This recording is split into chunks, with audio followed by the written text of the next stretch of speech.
They killed, give me Isaiah 14 and 21. They did the same thing to my people. So you said that they put millions of my people. Yes, you said. Should a murderer go to jail for murdering? Absolutely. Should a thief go to jail when he steals? Absolutely. Should a robber pay back the money he robbed? Absolutely. So why shouldn't the white man pay for what he did? That's right. That's right.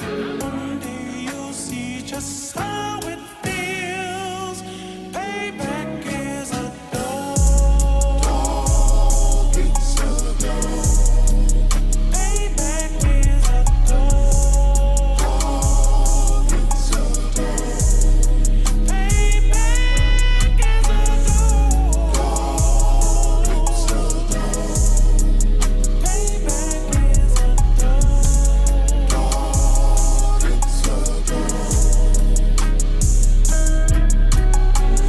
I'm in a hell of a hole, was never expected to grow. Just obstacles set in the road, that a result of me selling my soul.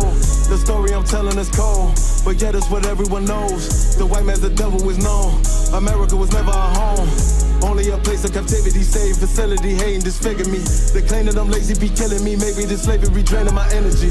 400 years and counting. The trail of my tears is countless. Main fact that I'm here is astounding, but I can't wait till this shit is surrounded. Ready to tangle my king and the angel, be ready to rap. Crack in the sky, nuclear missiles and make it official. I'm capturing every cracker surviving. Put them all in chains where they need to be. Slavery for me. And let the whole world see that with them in the cage and safer in the streets. Put the dog on a leash. Get resolved for the beast. 144, get the ruler show, we could all be at peace. As soon as the trumpets are sound, your kingdom we busting it down. The only way justice is found, the time for your judgment is now. You'll see just how it feels. Payback is a dog. It's a dog. Payback is a dog. It's a dog. Payback is a dog. It's a dog. Payback is a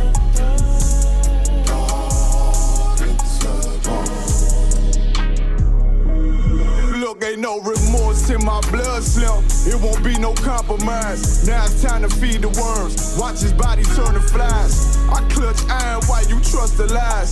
The next Glock I buy gon' be Gen 5. I get it customized. And sending shots off like farewell. Praying payback come back around like a carousel. Still remember your Honda's words ringing in my head like bells. Said you in this body, you fit a Lord, fuck the cartel. Triangle choke, apply pressure to the game like I did Vondale.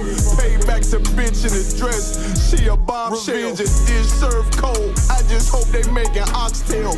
Glock fresh out the box, I swear it got that new car smell. Made myself a target in the world of mass shooters. Devils design fire for our babies to pass through it. And the day of our king's reign, I'll be overzealous. They bought my jealous, I bought brand new parabellums. Someday you'll see just how it feels. Payback is a dog. It's a dog. Payback is a dog. It's a dog. Payback is a dog. It's a dog. Payback is a dog. It's a dog.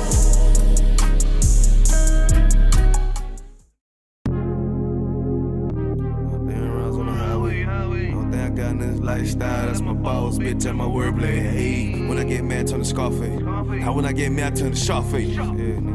Fuck, what I'm talking about now.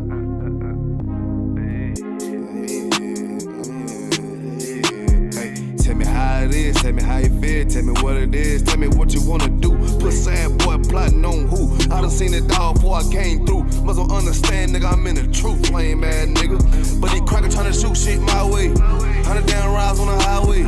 Only thing I got in this lifestyle, that's my boss, bitch, and my wordplay. Hey, when I get mad, turn the Scarface. Now when I get mad, turn the Sharface. Yeah, I'm up in South Beach with this shit, nigga, Miami. Fuck on me. Tell me how it is, tell me how you feel, tell me what it is. I'm always in the field, always dressed to kill, nigga. What the fuck you talking about? But you pussy boy, but you ain't talking about nothing, but you ain't making noise. You ain't on that shit thought you was. Who the fuck these niggas thought they was? looking at me and I'm a throwback. I don't look back, that's a throwback. No, I don't look sad cause I'm on that. Boy, get shot at the tough, that's a toe tag. Lame man, cracker don't want the guns on me. But these people wanna know everything. But the booze and the chica, I tell these soft ass boys how to think. Man, I'm on my grind, let it hang. Yeah, my nutsack on these fuck niggas, man, I don't give a fuck what they be hating on cause I'm up, nigga. What the fuck, nigga? Who the fuck these niggas thought they was? Yeah, all the time a nigga growing. All the time a nigga knowing. Gotta stack it up, keep that bitch flowing. Hey, hey, tell me how it is, tell me how you feel, tell me what it is. Gotta flip the deal, gotta keep the steel, kill a big kid. Nah, nigga, for real, I'm ready for real. Nigga, I'm ready for the war, nigga. But they crack tryna shoot shit my way. 100 damn rounds on the highway. Only thing I got in this lifestyle, that's my boss, bitch, and my wordplay. Hey, when I get mad, turn to Scarface. Now when I get mad, turn to Scarface. We up here with the scene, nigga, with the Colombians shit. Cutting niggas' heads off and shit. Tell me how it is, tell me how you feel. Always just a kid, shoot 'em up the hill. Gotta keep it still, nah, nigga, for real. Hey, these boys think they talking about. Why X out your rank, walking on your sand. On the highway, chasing out the bands. Boy, wanna hate, they don't understand. Boy, wanna hate, soft two cans. Sam, ass nigga. I told you for that nigga, don't know it. Yeah, chasing out the one, I love that shit. Cause the thrill of the hunt keep me on my shit. Yeah, the deck on my hip with a stand-up clip. Yeah, motherfucker, we'll kill your ass. We'll motherfucking dissect your ass. Cut a head off, put a body for the buzzers. Matter of fact, fuck them buzzers, nigga. You know we head hunters. Hey, call nigga Scarface, nigga. What the fuck you talking about? Yeah.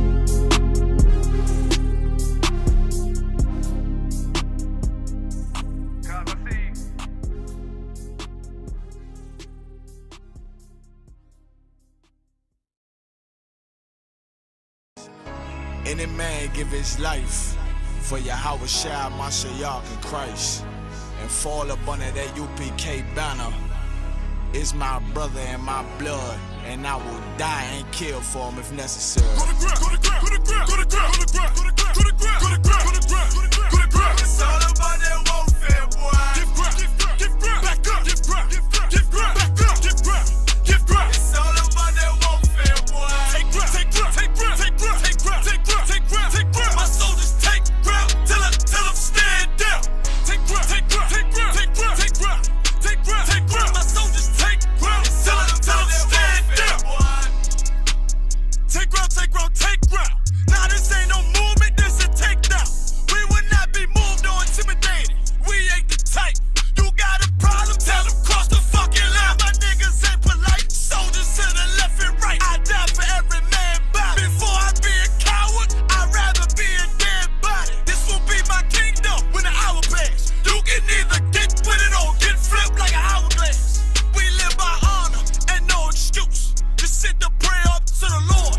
I told him, then let all the terrorists loose. Hold your tongue or get rebuked, cause you made a truce. With a race to make merchandise, how to buy bills. Scared of who? You got your gun, then pull it. Me and my niggas start to argue, it's about who gon' bite the bullet. It gon' take round, take round, take round. Opponents better move slow. Attack dog for this truth, nigga, cool zone. Go to ground, go to ground, go to ground, go to ground, go to ground, go to ground, go to ground, go to ground, go to ground, go to ground, go to ground. It's all about that warfare, boy. Give ground, give ground, give ground, back up, give ground, give ground, give ground, back up, give ground, give ground. It's all about that warfare, boy. Take ground, take ground, take ground, take ground, take ground, take ground, take ground, take ground. My soldiers take ground till them stand down. Take ground, take ground, take ground, take ground, take ground, take ground, take ground. My soldiers take ground till them stand down. Oh, thought you could cross us with no consequence, but you will pay dearly. You should've used your common sense. My zeal lit, that means you could never prevail. Hey, with a true sit, hey, with warriors dwell.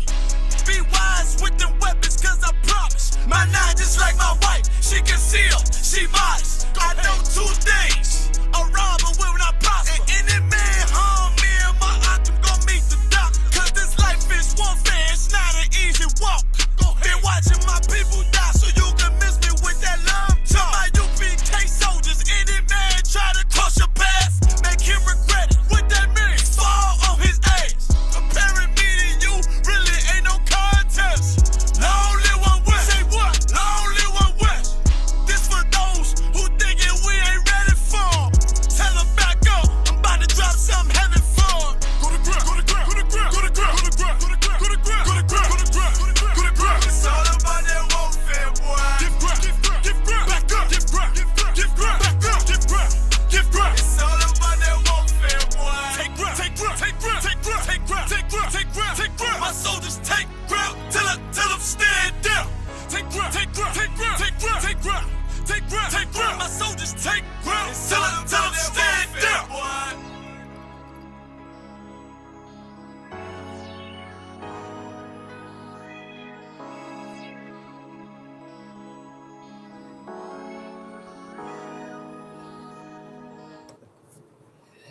All right. Shalom, Israel. You live with the Israelite School of Universal Practical Knowledge. Priest and Captain Soccer Wool holding down the class live from Memphis, Tennessee. Every Tuesday, Wednesday, and Thursday here in Memphis, we have classes from 6 to 8 p.m. Central Standard Time. Since 1969, the Israelite School of Universal Practical Knowledge has been teaching so-called Blacks, Hispanics, and Native Indians the truth according to the Bible. What is the truth? The truth is that so-called Blacks, Hispanics, and Native Indians descend from the greatest people that have ever walked the face of the earth. The Bible identifies us as the lost 12 tribes of the nation of Israel. And in the year 2026, there's nothing more important than for God's chosen people to learn the truth of who we are, where we come from, and what our purpose is on this earth. And what we like to do with these classes is give brothers and sisters an opportunity to go into this book called the Bible, to learn the knowledge, wisdom, and understanding that the Most High has placed inside of this book, so that we can come back to being the people that He called us to be, and reclaim our righteous place on the earth as kings, priests, princesses, and daughters of Zion. With that being said, we like to start the classes off with questions. If any brothers and sisters have questions online, all you have to do is type them in. If there are no questions online, if any brothers and sisters have questions in the room, just raise your hand and I'll call on you. You can ask your question. All right. For some of you, this may be your first time tuning in. If you're not familiar with the Israelite School of Universal Practical Knowledge, we have been around since 1969. We're an organization that deals with the Bible from a cultural and historical perspective. This is not a religion. This is not, you're not going to hear what you may be used to hearing in the Christian church or in the Muslim mosque or any of those, what they call them, Abrahamic faiths. We believe that we are the descendants of the people that the Bible was written by and were written to. And if you read the Bible from Genesis to Revelation without the dogma and the propaganda of religion, you will see that this is a book that's about one nation of people and their dealings with the Most High God. Today, we are in the 6th day of the month of Salakia. We are in the, hold on, bear with me. We are in the 14th day of the 12th month, which the Bible calls the month Hadar, and we are celebrating the Feast of Purim, which is a celebration that comes about in the book of Esther. All right, so in the book of Esther is, before I get into it, the topic of tonight's class is the audacity of Mordecai, because when you read the book of Esther and you read about the events that unfold that lead to the Lord establishing that we remember this period of time throughout all our generations, and the great works of the sister Esther and what she did to maintain, our lineage and our identity and our culture and our history on this earth. It was all preceded and all the events of the book of Esther are set in order by a man named Mordecai. And his brother Mordecai is a man that deserves to be honored, deserves to be recognized. And today we're going to do a case study on the audacity of Mordecai, which caused all the events of the book of Esther to unfold. But for those of you who celebrate Christmas and Thanksgiving and Halloween and the 4th of July, the Bible doesn't give us any of those days to celebrate. In the Bible, God established the holy days that He wanted the children of Israel to keep. And you can read about that in the book of Leviticus, the 23rd chapter. Throughout the history of our nation, there were 2 more celebratory feasts that were added. One of them is the Feast of Purim that you read about in the book of Esther. The other one is the Feast of the Dedication, which the world calls Hanukkah. We call it Hanukkah, and it comes out of the book of 1st and 2nd Maccabees in the Apocrypha. The Apocrypha are the 14 books that were removed from the 1611 King James Bible around the year 1800 by the Protestant Reformation. I have an Apocrypha here. This is large print from the Holy Bible, 1611 King James Version. The Apocrypha contains the 14 books that were removed from the Protestant Reformation. It's the part of the Bible that exists between the end of the Old Testament and the book of Malachi and the beginning of the New Testament with the book of Matthew.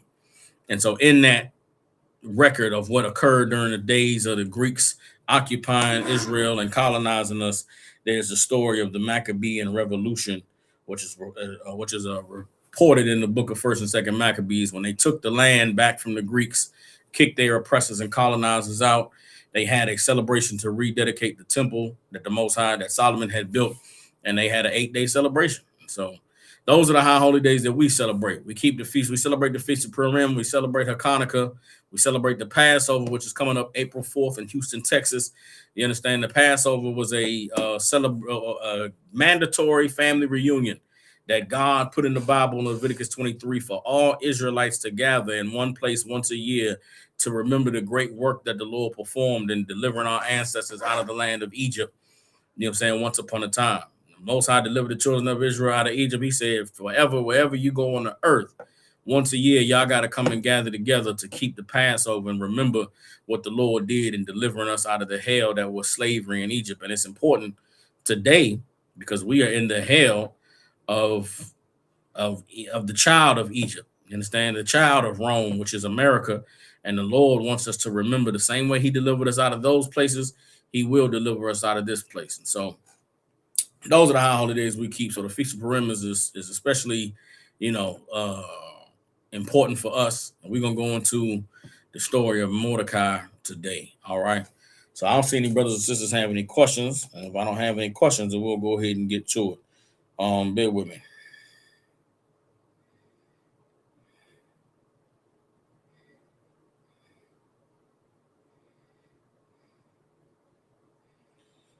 So first, let's go ahead. Let's start early in the book of Esther. Let's get the book of Esther and let's get chapter 2 so we can get some background on who this Mordecai was. All right. And get some understanding of Mordecai. So this is Esther chapter 2, verse 5. Esther chapter 2, verse 5, and we'll read on down to verse 7. All right. Actually, we'll just read Esther 2, 5, and 6, and then we'll drop down. So for this class, I'm going to try to not take too much time discussing Esther and the thing that she did. I want to focus really on Mordecai and the role that he played. Now, so this is going to be a background. This is going to be me giving a synopsis of the book of Esther, right? The book of Esther takes place during the time of King Ahasuerus, which is the Hebrew name for history calls King Xerxes. All right, anybody remember that book, that movie, The 300, where the Greeks had a Persian army that was coming to kill them and take over their land and destroy them? The king during that time in history is known as Xerxes. Xerxes was the king after Darius in the Persian Empire. So if you go into history, you read about the rise of the Persian Empire. There was a king, there's a King Cyrus of Persia. There's a King Darius of Persia. And then there's a King Xerxes, Xerxes the first. Xerxes the first is King Ahasuerus in the Bible. All right. During the reign of Xerxes, there was a feast that he threw for everybody in his palace, right? So just like today, Donald Trump is building a ballroom in the White House. And this ballroom is going to be for parties that the president wants to throw. Donald Trump believes he's going to be president forever till he dies, right? So Donald Trump wants a ballroom where he can invite all his friends to come party and hang out. But really, this is what you need to understand about those high society, elite type of people. When they throw a party, it's not for you to just come and have fun and hang out and, get drunk and bag a fine woman. It ain't like going to the club. You get invited to these invitation only type of parties. It's for you to come and pay homage to whoever's throwing the party. And these rich elite type people throw parties. Like everybody talk about these Epstein parties. These Epstein parties were not come hang out, get drunk, and have sex with young girls. These parties were also come and let's do some business. Let's make a deal. Come and drop off a donation. Come and, pay me and ask whatever you want to ask of me. Come to this party, bring some money, and we'll see what deal we can work out. And that's what this party that Xerxes threw or Ahasuerus threw at Shushan the palace in the book of Esther, the first chapter. He had a celebration and he wanted to bring out all his friends and show how glorious his palace was. And part of the festivities was him putting his wife on display, his Queen Vashti. And they said Vashti, thought she was just a fine ass woman. And she used this opportunity that Xerxes threw a party to stand him up. She decided that she was not going to be put on display. She was not going to come to the party and mingle and say hi to everybody so everybody could. She wasn't going to be the candy on his arm at this feast. Vashti not showing up to this party sent a signal to all the other elite, powerful men at that time that a woman could just do what she wanted to do. And it was a bad thing that happened during this time. And all of Xerxes and advisors and the men that gave him counsel came to him and said, look, man, it's a bad look you threw this party and your woman didn't show up. You're going to have to get Vashti up out of there, man, and get you a new woman, because if we don't do nothing, it's going to send a message to women that they could just rebel and revolt against their man, and there's no consequences. So Ahasuerus really didn't want to get rid of Vashti. He was head over heels. Vashti was the best thing that happened to him. But his advisor said, you got to get rid of her. So he got rid of her, which began a search for the next queen for Ahasuerus, the next queen for Xerxes. And that's where Mordecai comes in. A decree is put out through everybody that's in the empire of the Persians. If you got daughters or nieces or women that are young and fine and look good, now is the time to bring them before the king to maybe have a chance for her to get chose. You understand? And this is not, don't think of this like men trying to sell their daughters or sell their nieces or sell their young women in their family. This was like a prideful thing. Who would imagine a decree goes out that says, who's the most beautiful woman in the kingdom? All these nations and all of these ethnicities and all of these people think that they are the most beautiful on the planet. Bring your beauty to be on display before the king. And one day the most beautifulest woman of all the people will be chosen. It was like that. It was like a beauty contest. But the reward for the beauty contest is that the finest woman is going to become the queen of the empire. And so that's where Mordecai enters into the picture. And we're going to start at Esther chapter 2 and verse 5. All right, so this is Esther chapter 2, verse 5. As we go through this, if anybody has any questions, all you got to do is just ask it online and we'll stop and we'll address your questions. All right, but let's go ahead. We're going to get to the book of Esther chapter 2, verse 5. Now I got to find Esther. Hold on, bear with me. That's the one of them books that be hiding between Ezra's and Chronicles and Proverbs. Bear with me. Hold on. Okay, so Ezra, Nehemiah. Okay, I thought it was before Job. I thought Esther was before Job. Esther is before Job. All right, boom. Here we go. All right, Esther chapter 2. And we're on verse 5. This is important to understand who Mordecai was, where he came from, and why Mordecai had the audacity that he did. All right, so this is Esther chapter 2, verse 5. It said, now in Shushan the palace, there was a certain Jew whose name was Mordecai, the son of Jair, the son of Shimei, the son of Kish, a Benjamite. Right? So Mordecai is from the tribe of Benjamin. Today, the Benjamites are the brothers and sisters descended from the West Indian islands. So you see what type of man Mordecai was, right? Verse 6, it says, who had been carried away from Jerusalem with the captivity, which had been carried away with Jeconiah, king of Judah, whom Nebuchadnezzar, king of Babylon, had carried away. All right. So Mordecai was of the generation of Jews that were taken captive to Babylon. What does the Bible tell us about the generation of Jews that were taken captive to Babylon? Who were these people that the Babylonians saw fit to bring into their empire, that they saw fit to bring into their world to be conformed, to be the representatives of Israel in their land? Imagine the Israelites that got carried away captive into Babylon were the high-class Israelites. They were the government. They were the engineers. They were the mathematicians, the high society cultured people. The peasants and the slaves and the people that, didn't really have any societal value beyond their physical nature were not taken away captive into Babylon. And we're going to read about it here in the book of 1st and 2nd Kings. Give me a second to pull it up.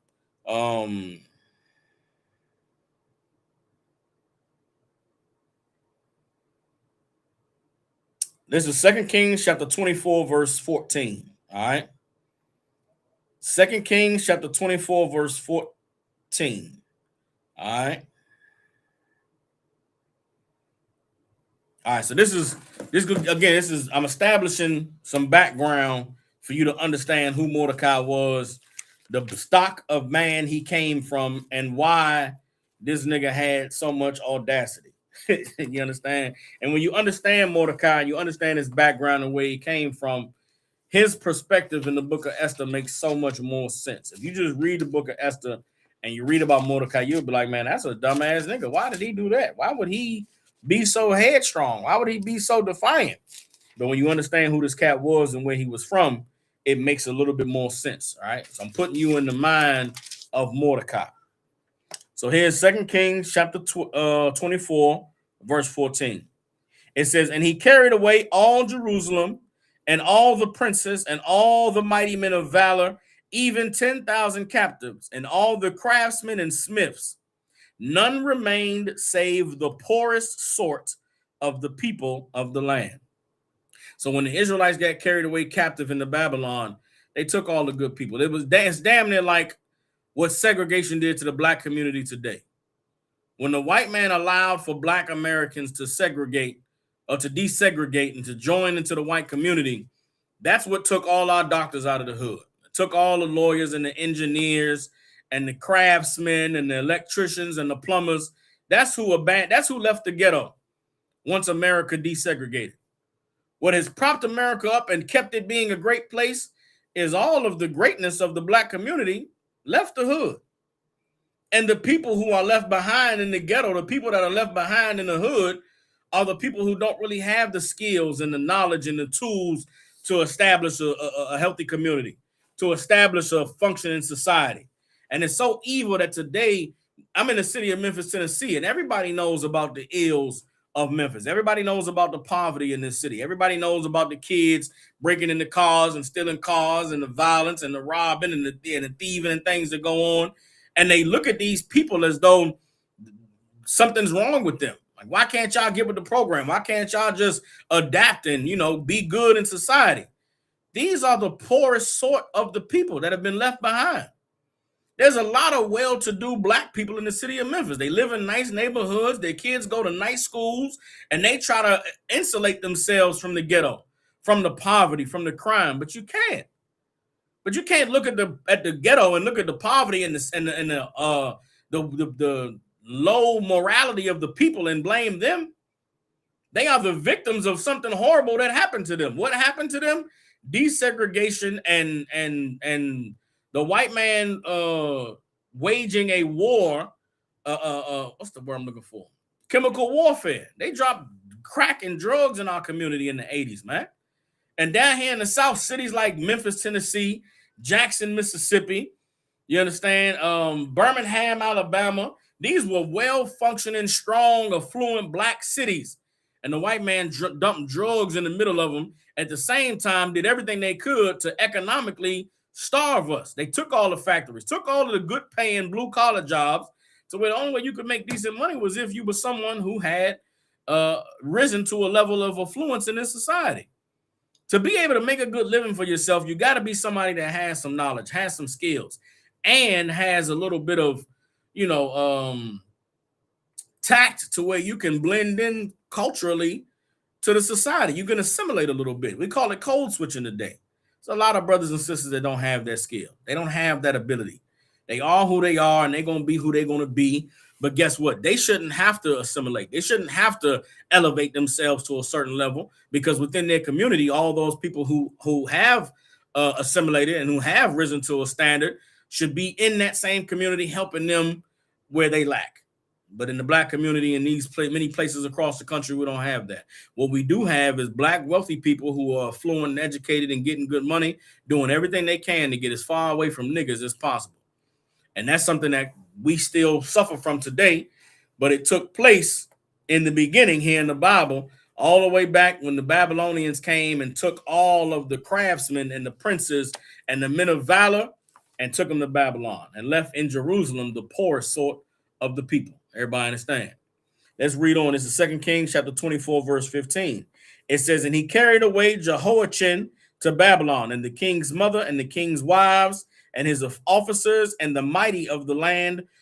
Those carried he into captivity from Jerusalem to Babylon. And all the men of might, even 7,000, and craftsmen and smiths 1,000, all that were strong and apt for war, even them the king of Babylon brought captive to Babylon. So Mordecai is of the stock of the men of valor, of the craftsmen and the smiths, of the intelligent, educated, affluent of Israelite society that were taken captive into Babylon. Now, after the Babylonian captivity, we know that the Persians rose to power. The Persians and the Medes, right? When the Persians and the Medes rose to power, they conquered the Babylonians. What do you think they did? They took all the smart, all the well-to-do, all the craftsmen that were in captivity in the land of Babylon, and they brought them to Shushan, to the palace. So Mordecai is a man who in his life has experienced captivity under two nations. And now he's in the captivity under these Persians. And a decree goes out that the king is looking for the baddest, most finest woman in all the land. If you and your people think that your women are the most beautiful and the most finest, then you need to represent and come on out to the king, search for a queen. And only the finest, baddest women will do. Well, what do you think Mordecai did? Mordecai is an Israelite from the tribe of Benjamin. And what do Israelite men know about our women? We know our women are the finest, baddest, most beautiful women on the planet. So when this decree went out, what do you think Mordecai did? Let's read Mordecai, back in Esther chapter 2, we read now verse 7. It says, and he brought up Hadassah, that is Esther, his uncle's daughter, for she had neither father nor mother, and the maid was fair and beautiful, whom Mordecai, when her father and mother were dead, took for his own daughter. So it came to pass, when the king's commandment and his decree was heard, and when many maidens were gathered together unto Shushan the palace, to the custody of Haggai, that Esther was brought also into the king's house, to the custody of Haggai, keeper of the women. Everybody understands? So when that decree went out, Mordecai said, Esther, come on, baby, let's show them that God has blessed us with all of the beauty and all of the grace and all the wonderful things on the earth. And Mordecai gave Esther to Haggai and said, listen, man, we the Israelites, or we the Jews, or we the Israelites, and this is one of our daughters, and she's going to prove that she's the finest in all the land. Lo and behold, the prince, King Ahasuerus, who history calls Xerxes, goes through his search, and he finds that this Esther sister is the finest, most beautiful woman in all the land, of all the different races, and it's like a Miss Universe competition. And Esther, a daughter of the tribe of Benjamin, was deemed to be the most finest, and her reward was she got to marry the king. And that's how we start the book of Esther. Everybody understands? Now, what do you think that confirmed for a man like Mordecai? Mordecai, being an Israelite, having been born and raised in the land of Jerusalem, taken into captivity under the Babylonians, brought from Babylon into the land of the Persians. This is a man that has a lot of pride. This is a man that knows that we are the chosen people of God. This is a man that has no doubts in his mind that we are the supreme people on the planet Earth. And it's further confirmed when his niece, who he raised up from a little girl, is chosen to be the king, chosen to be the queen of this empire, because what women are more finer, more beautiful, more graceful than the daughters of Zion. Now let's fast forward to what goes on with this brother Mordecai. All right. So let's drop down to Esther chapter 2, verse 21. It says, in those days, while Mordecai sat in the king's gate, two of the king's chamberlains, Bigthan and Teresh, of those which kept the door, were wroth and sought to lay hand on the king Ahasuerus. And the thing was known to Mordecai, who told it unto Esther the queen. And Esther certified the king thereof in Mordecai's name. And when inquisition was made of the matter, it was found out. Therefore they were both hanged on a tree, and it was written in the book of the Chronicles before the king. Everybody understands? So Mordecai also was a man of honor.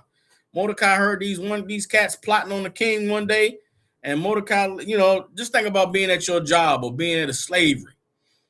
Again, this is ancient times. This ain't like, today, where, what I'm trying to say. This is not a plot to assassinate the president. This ain't, something grand and major. This is Two cats on the job, mad about their boss, talking bad about their boss. But in ancient times, talking bad about the king is treason. It's something you would die for. And Mordecai, being who he is, he hears something like this. The king is Vashti's husband. So if Mordecai hears this and don't say nothing, it's damn near like he's damning himself. But these cats don't know Mordecai has any connection to the royalty. They don't know Mordecai has any connection to the king. So they talking about, yeah, man, the king think it is and that. Man, we're gonna get him out the way, man. He don't even understand how easy it is to take him out. We be in the palace and doing this and that. I could just catch him one day and, you know what I'm saying, hit him with the poke him up. Mordecai had a plot. Mordecai go tell Esther, hey, listen, I heard these two cats talking greasy about the king. You need to go ahead and let him know he got some cats, you know what I'm saying, on his payroll that's talking greasy about him. And I don't want to see nothing happen to him or you. So you need to go ahead and let him know that I heard what was going down. And Esther went and made the report. Now, the king never knew nothing about it. Esther made the report. They found the two cats out, hung the two cats.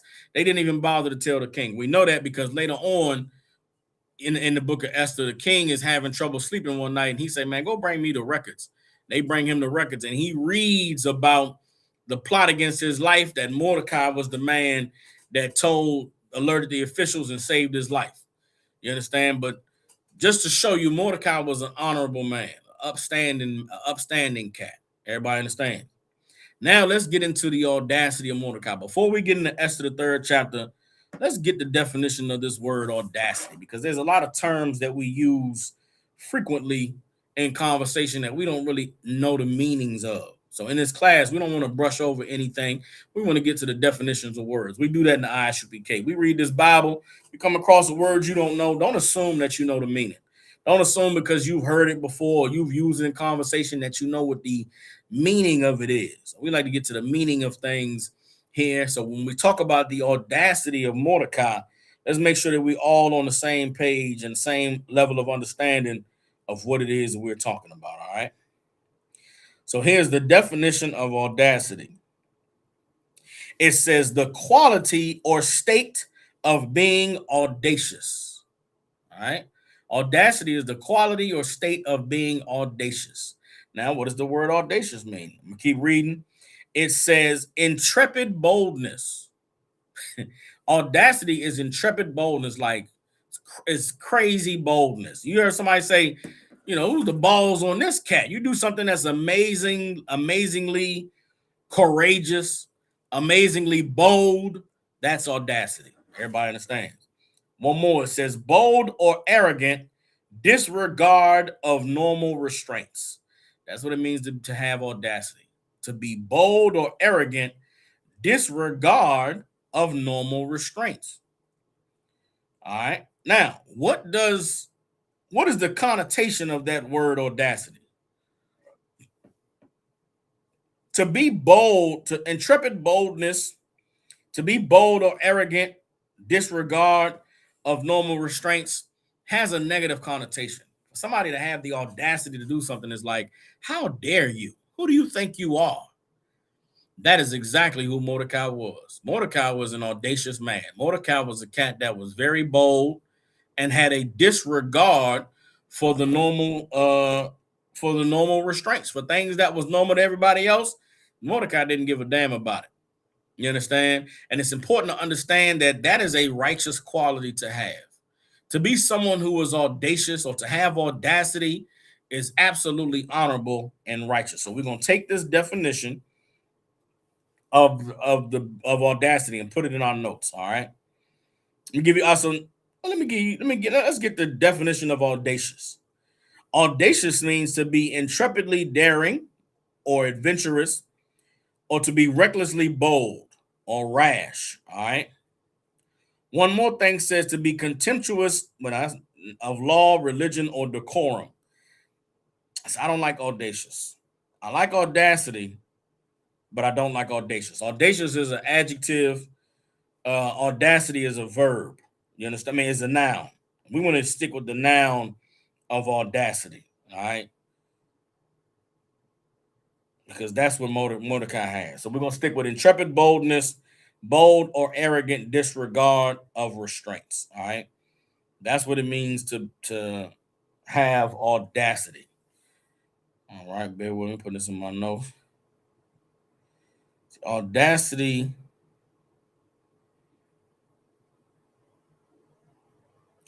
Now, what is a word that we can find in the Bible that means what the word audacity means?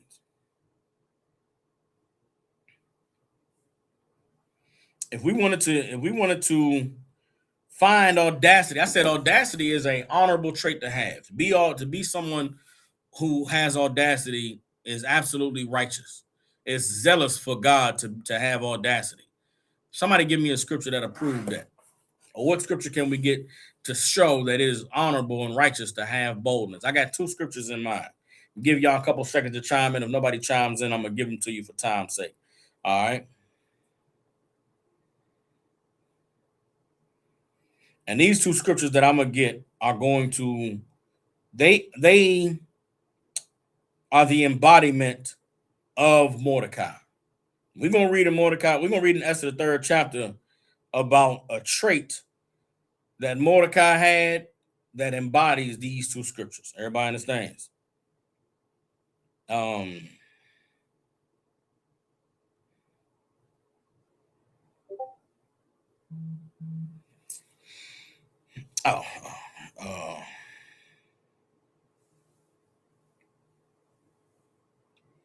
right.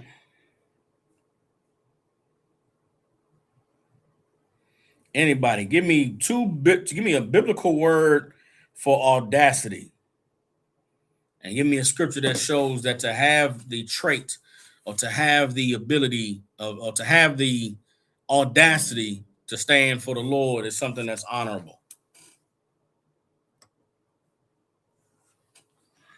All right. I don't see anything in the chat, so for time's sake, I'm gonna give you two words that mean audacity. All right. I have the same connotation, same meaning as audacity. It's the word bold and also the word courageous. Everybody understands? Mordecai's audacity is like boldness, and it is like courage. It takes courage to be bold. It takes courage to have audacity. Everybody understands? And Mordecai was a man who was courageous and who was bold. All right, so the first scripture we're going to get is Proverbs chapter 28, verse 1. Let's get Proverbs chapter 28, verse 1.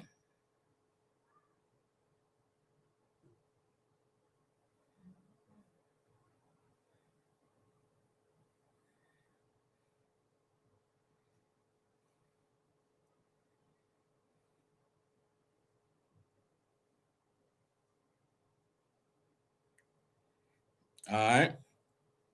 Proverbs 28 and 1 says, the wicked flee when no man pursueth, but the righteous are bold as a lion.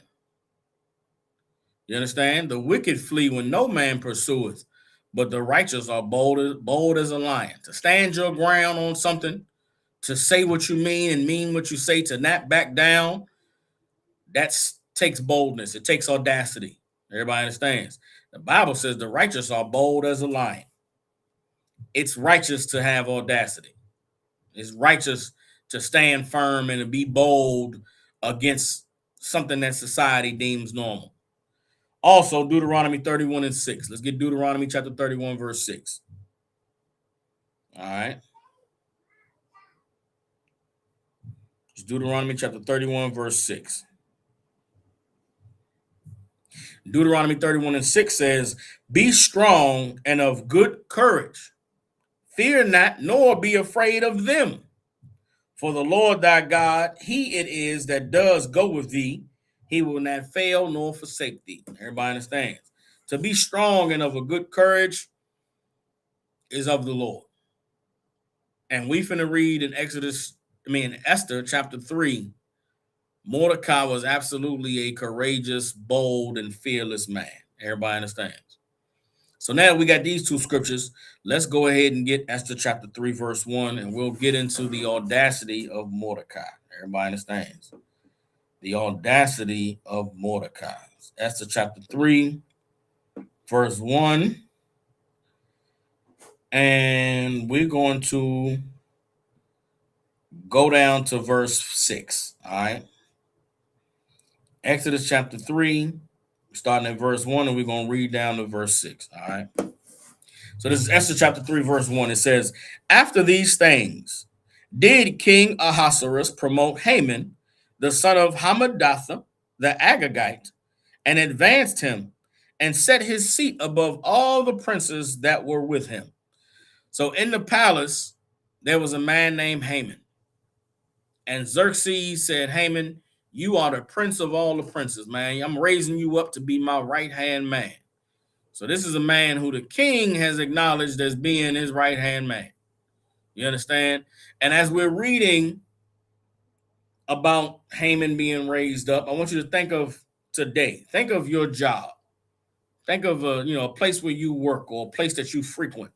And there's a lot of people there. Everybody, vying for position. Everybody wants to be well known, and everybody wants to be recognized, and everybody wants to be credited for their good works. And there are different work environments where, for instance, you work at a job and there's a parking spot that says, employee of the month or president only or vice president only. There's a lot of ways in society we honor status. There's a lot of ways in the society that we pay homage to people who have, earned a position. In this kingdom, in this empire, there was a way that they honored men who earned high status. A way that they honored men who held high position, and it's no different than it is today. But we're going to read about what was set in place for the honoring of Haman after the king came out and said, this man is the prince of the princes. He's my second in command. He's the man in this place. All right, so this is Esther chapter 3, verse 2. It says, and all the king's servants that were in the king's gate bowed and reverenced Haman, for the king had so commanded concerning him. But Mordecai bowed not, nor did him reverence. So the king told everybody, man, when y'all see Haman, y'all bow. Y'all see Haman, you bow, right? And everybody bowed when Haman came through. Everybody except Mordecai. Everybody except this Jew who had grown up in Jerusalem and been taken captive into Babylon, and who had come captive in the Persian Empire. Everybody respected Haman the Agagite except for Mordecai. Why? Why did Mordecai have the audacity to not bow when Haman came through? Well, we just covered that. Mordecai, because he was a Jew, we don't pay homage to no man. We don't bow when no man walked through. You understand? Mordecai refusing to bow when Haman came through the room is like the audacity that many of us have in the truth today. And I wanted to teach this class so that brothers and sisters understand that there are things that we do in our everyday life that is absolutely audacious, the way Mordecai was audacious. For instance, I like basketball. I like football. I like music and concerts. You go to a basketball game, a football game, and they say the Pledge of Allegiance. I sit down during the Pledge of Allegiance. I don't give a damn about America's flag. I'm not paying homage or allegiance to any goddamn thing concerning America. Why? Because I serve the Most High God.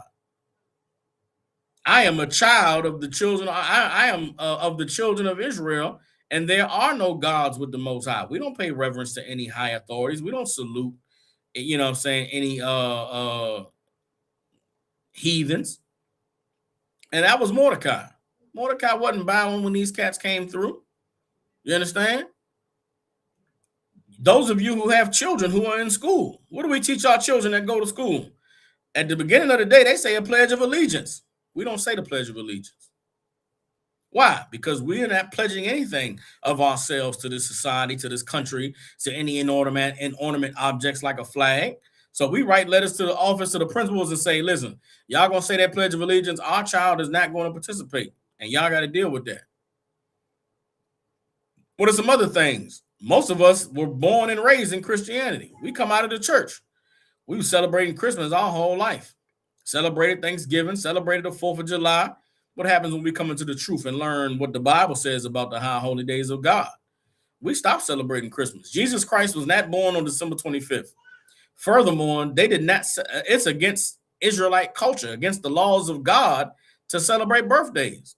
So what? We don't celebrate birthdays in the Israelite school of UPK. Our children don't celebrate their birthdays. You understand? We don't celebrate what we just passed. Last month was Valentine's Day. We don't celebrate Valentine's Day. Our kids aren't going to be giving hearts and candies and flowers and do you like me letters to other children. We write to the school and let them know, listen, our child ain't going to participate in Thanksgiving, not going to participate in the exchanging of cards and candies on Valentine's Day. It goes against our beliefs. And as we do these things and we take this stance with the Lord, you have to know that these other nations and these people who we encounter look at us and say, who the hell do they think they are? The audacity of these niggas to not salute the flag.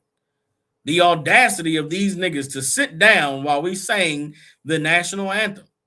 The audacity of these niggas to write to the school and say our child is not going to participate in the celebration of any holidays. Our child doesn't eat pork, doesn't eat shrimp. It takes audacity to take that stance. And that audacity comes from the righteous, bold fear of the Lord. Everybody understands. And so Mordecai's audacity was born of his fear of God.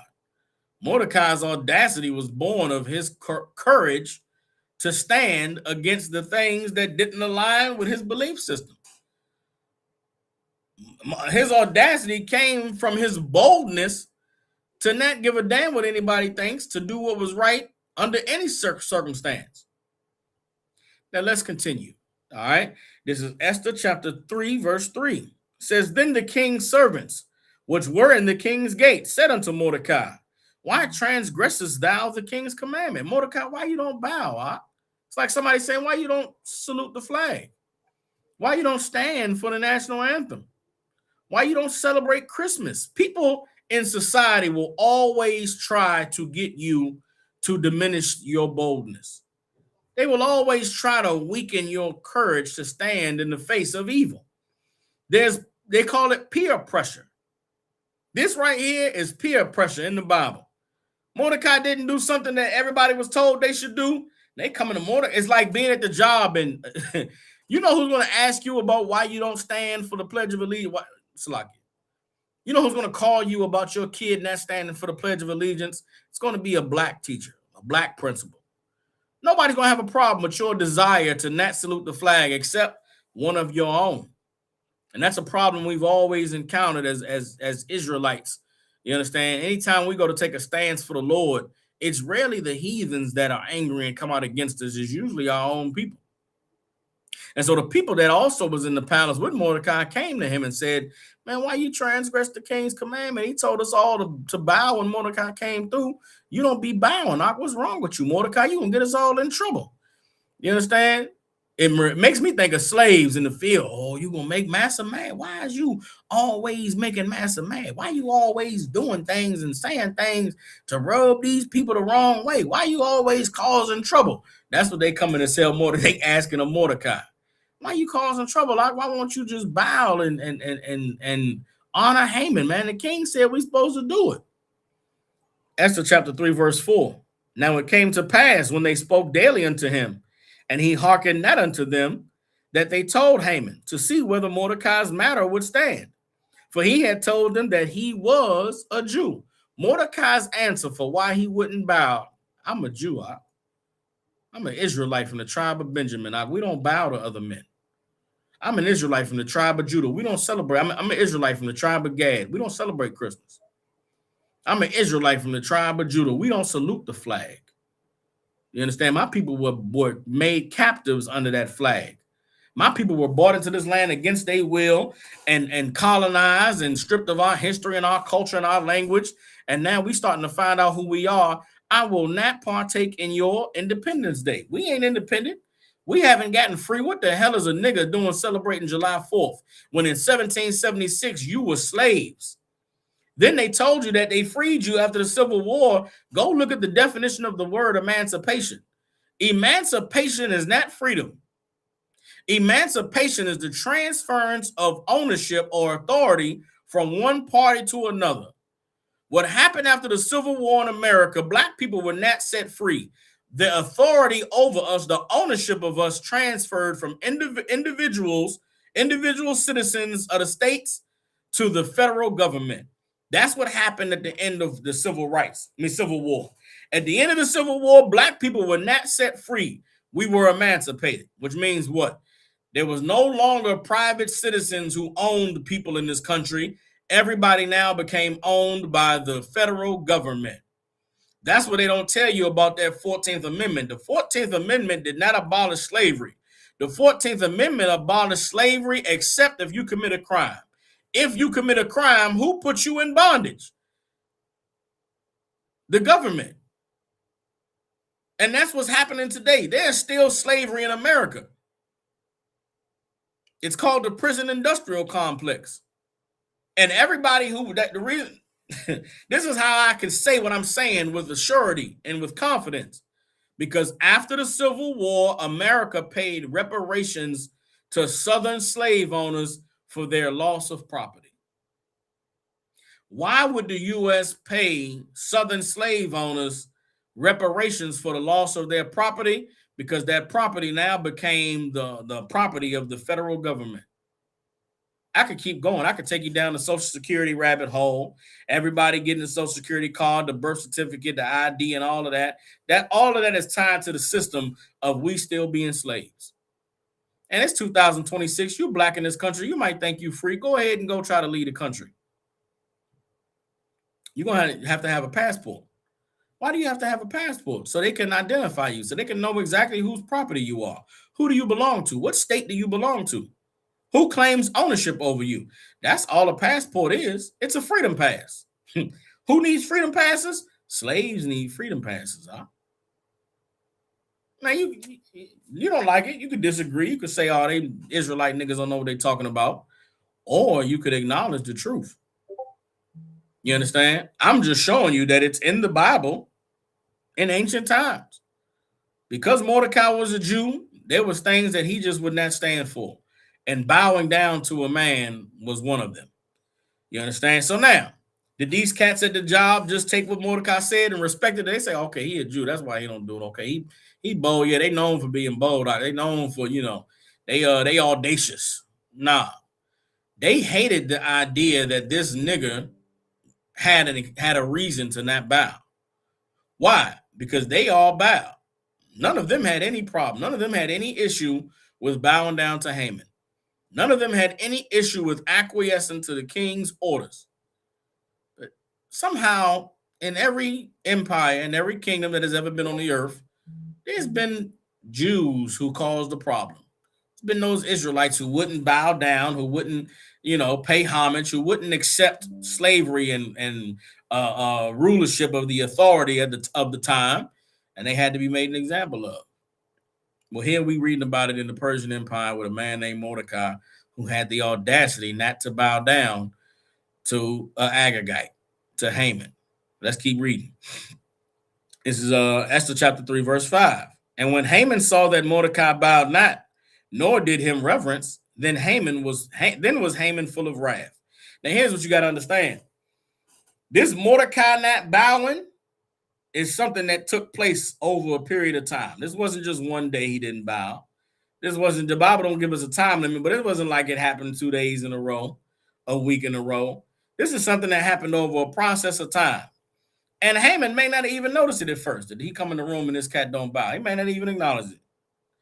But once they came coming to Haman and saying, look, man, it's a cat in here, man. He said he would not bow to you, Ak. He don't care what the king said. He don't care what position you got. He will not bow to you. Once it came on Haman's radar, once he recognized, this nigga ain't bowing to me, it incensed Haman. And he made him infuriated. Because why? Because Haman said to himself, what the audacity of this nigga to not bow when I come through? Now, was Haman's anger at Mordecai not bowing a reflection on Haman or a reflection on Mordecai? When we think about the scenario, who's in a position to accept the stance of the other? Here's Mordecai, a man that's a Jew, whose belief system, we don't bow to no man, I bow to God. Only time I bow is when I'm saying prayers. I'm acknowledging the Most High, the invisible God. Understand this. The Most High God of the Bible has been around since before civilization. In every civilization, in every culture that has ever existed on the earth, every people has recognized the invisible God. And if you don't believe what I'm saying, go study it. These cats that go to theologian school, they go to theologian school and learn about all belief systems, learn about all the different gods. They learn about the Greek gods, learn about the Babylonian gods. They learn about the Egyptian gods. You understand? Which is why anybody who is in Christianity that has a theology degree, I don't know how you could be Christian after going through theology school and learning about all of the messianic savior figures that existed before Jesus came on the earth. Like if you're a Christian and you celebrate, if you're a Christian pastor and you tell your people to celebrate Jesus on December 25th, you are an evil bastard. Because before Jesus was celebrated on before they celebrated Jesus on December 25th, they celebrated Horus, which is the Egyptian sun god. Because on December 25th, though, at the winter solstice, the sun sets at the same place in the sky for 3 days in a row. And then on the fourth day after the winter solstice, then the sun begins to set later and later and later. So they say that the sun died, was down for 3 days, and rose again. They celebrated Horus. In the Babylonian religion, they had a god Nimrod that they worshipped, who had 12 disciples, which was the 12 signs of the zodiac that they worshipped. And it goes back into other ancient religions, the things that Christians attribute to Jesus. Now, what do we know, being that we study the Bible? We don't believe in religion.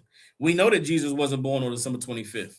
We know that the Israelites didn't celebrate birthdays. They might have celebrated the birth of a child, but a yearly celebration of your age, that is against the law of the Bible. You understand? The Bible, when they try to say Jesus had 12 disciples, we read in the Bible at one time Jesus had thousands of disciples. Jesus' disciples could not be counted for the multitude of them. So there's no way you could say Jesus is the sun god of Egypt. Not the Jesus in the Bible. Jesus in the Bible didn't have just 12 disciples. You understand? Give me some more things that they say.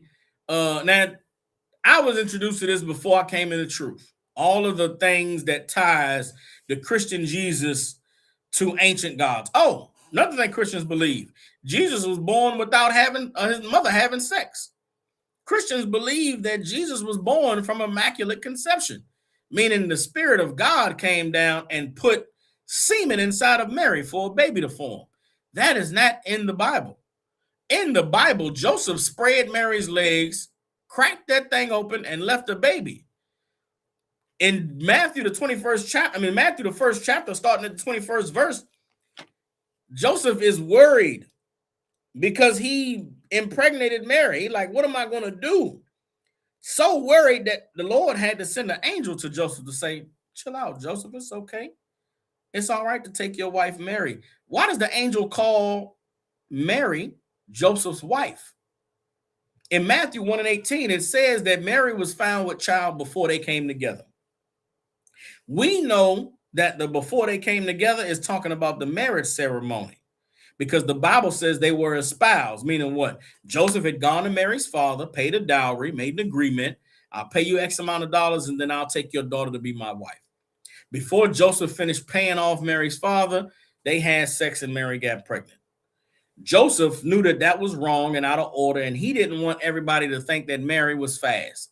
He didn't want everybody to look at Mary like she was a hoe because she got pregnant before her family had the celebration to announce it. So Joseph is worried, like, what am I going to do with this girl, man? He was thinking, I'm going to go ahead and hide her. I'm going to put her away so don't nobody see that she's pregnant. And the angel of the Lord came to Joseph and said, Joseph, man, it's going to be all right. The Lord wanted you to get that girl pregnant, man. You know what I'm saying? That's your wife, that's your woman, and that son that's born is going to be somebody amazing. You're going to name him Yahushua because he going to save his people from their sins. So the angel was sent to Joseph to comfort him because he was so worried about everybody looking at Mary like she was a young hoe who was fast in the pants because they got married before the ceremony. Christians do not even know that is in the Bible. Christians believe that a spirit came down, floated from heaven, and impregnated Mary. You understand? And if you believe that, then you believe in Zeus. If you believe that, then you believe in Zoroastrianism, which is a Persian religion of a savior figure like Jesus. You understand? That's not in the Bible. All those stories of ancient religions and their gods don't relate to the Bible. They relate to Christianity, but they don't relate to the Bible. Why did I say all of that? I said all that to say you can go to all those ancient religions, the Babylonians, the Greeks, the Romans, the Egyptians. You understand? Go to the Sumerians. You read about the Sumerian tablets that they deciphered. In all of those ancient religions, there was a recognition of an invisible God, a God that nobody saw, a God that nobody talked to, a God that nobody really worshiped because he was invisible. That's the God of the Bible. That's Mordecai's God. You understand? Now, did they respect Mordecai and his God? Did they respect the Jews and their stance to not bow down because of their belief? No, they didn't respect that. All they respected was themselves, which is why Haman could have just ignored Mordecai. Haman could have just said, yeah, man, he wanted them Jews. Like, he believed in that crazy invisible God. Who cares if he not bowing? But Haman was too proud. Haman was a man who had audacity as well. The audacity of Haman was not the same as the audacity of Mordecai. You understand? Mordecai's boldness was in righteousness. Mordecai's courage was in righteousness. Haman's audacity was in pride. Haman's audacity was in lies. How do we know? Because Haman never revealed to the king the truth about what it was that he was doing. And it took God to reveal the truth about Haman's actions for the king to have a full understanding. And when the king had a full understanding, the king put Haman to death. That's what we read about in the book of Esther. We celebrate the Feast of Purim because Haman had the audacity to think a nigga should bow to him. Haman had the audacity to say, if these niggas won't bow, we'll just kill all of them. We'll get rid of all the Jews and all the problems. Imagine that. Imagine you so mad at somebody that won't bow to you that you plot to erase his entire you erase his entire race off the earth, out of the empire. You go kill all of them wherever they can be found because one man wouldn't bow to you. The audacity of the wicked Haman. Now, let me keep reading in the book of Esther, the 3rd chapter, just in case we don't really fully get what it is I'm saying. Esther chapter 3, verse 6. And he thought scorn to lay hands on Mordecai alone, for they had showed him the people of Mordecai, wherefore Haman sought to destroy all the Jews that were throughout the whole kingdom of Ahasuerus, even the people of Mordecai. You understand?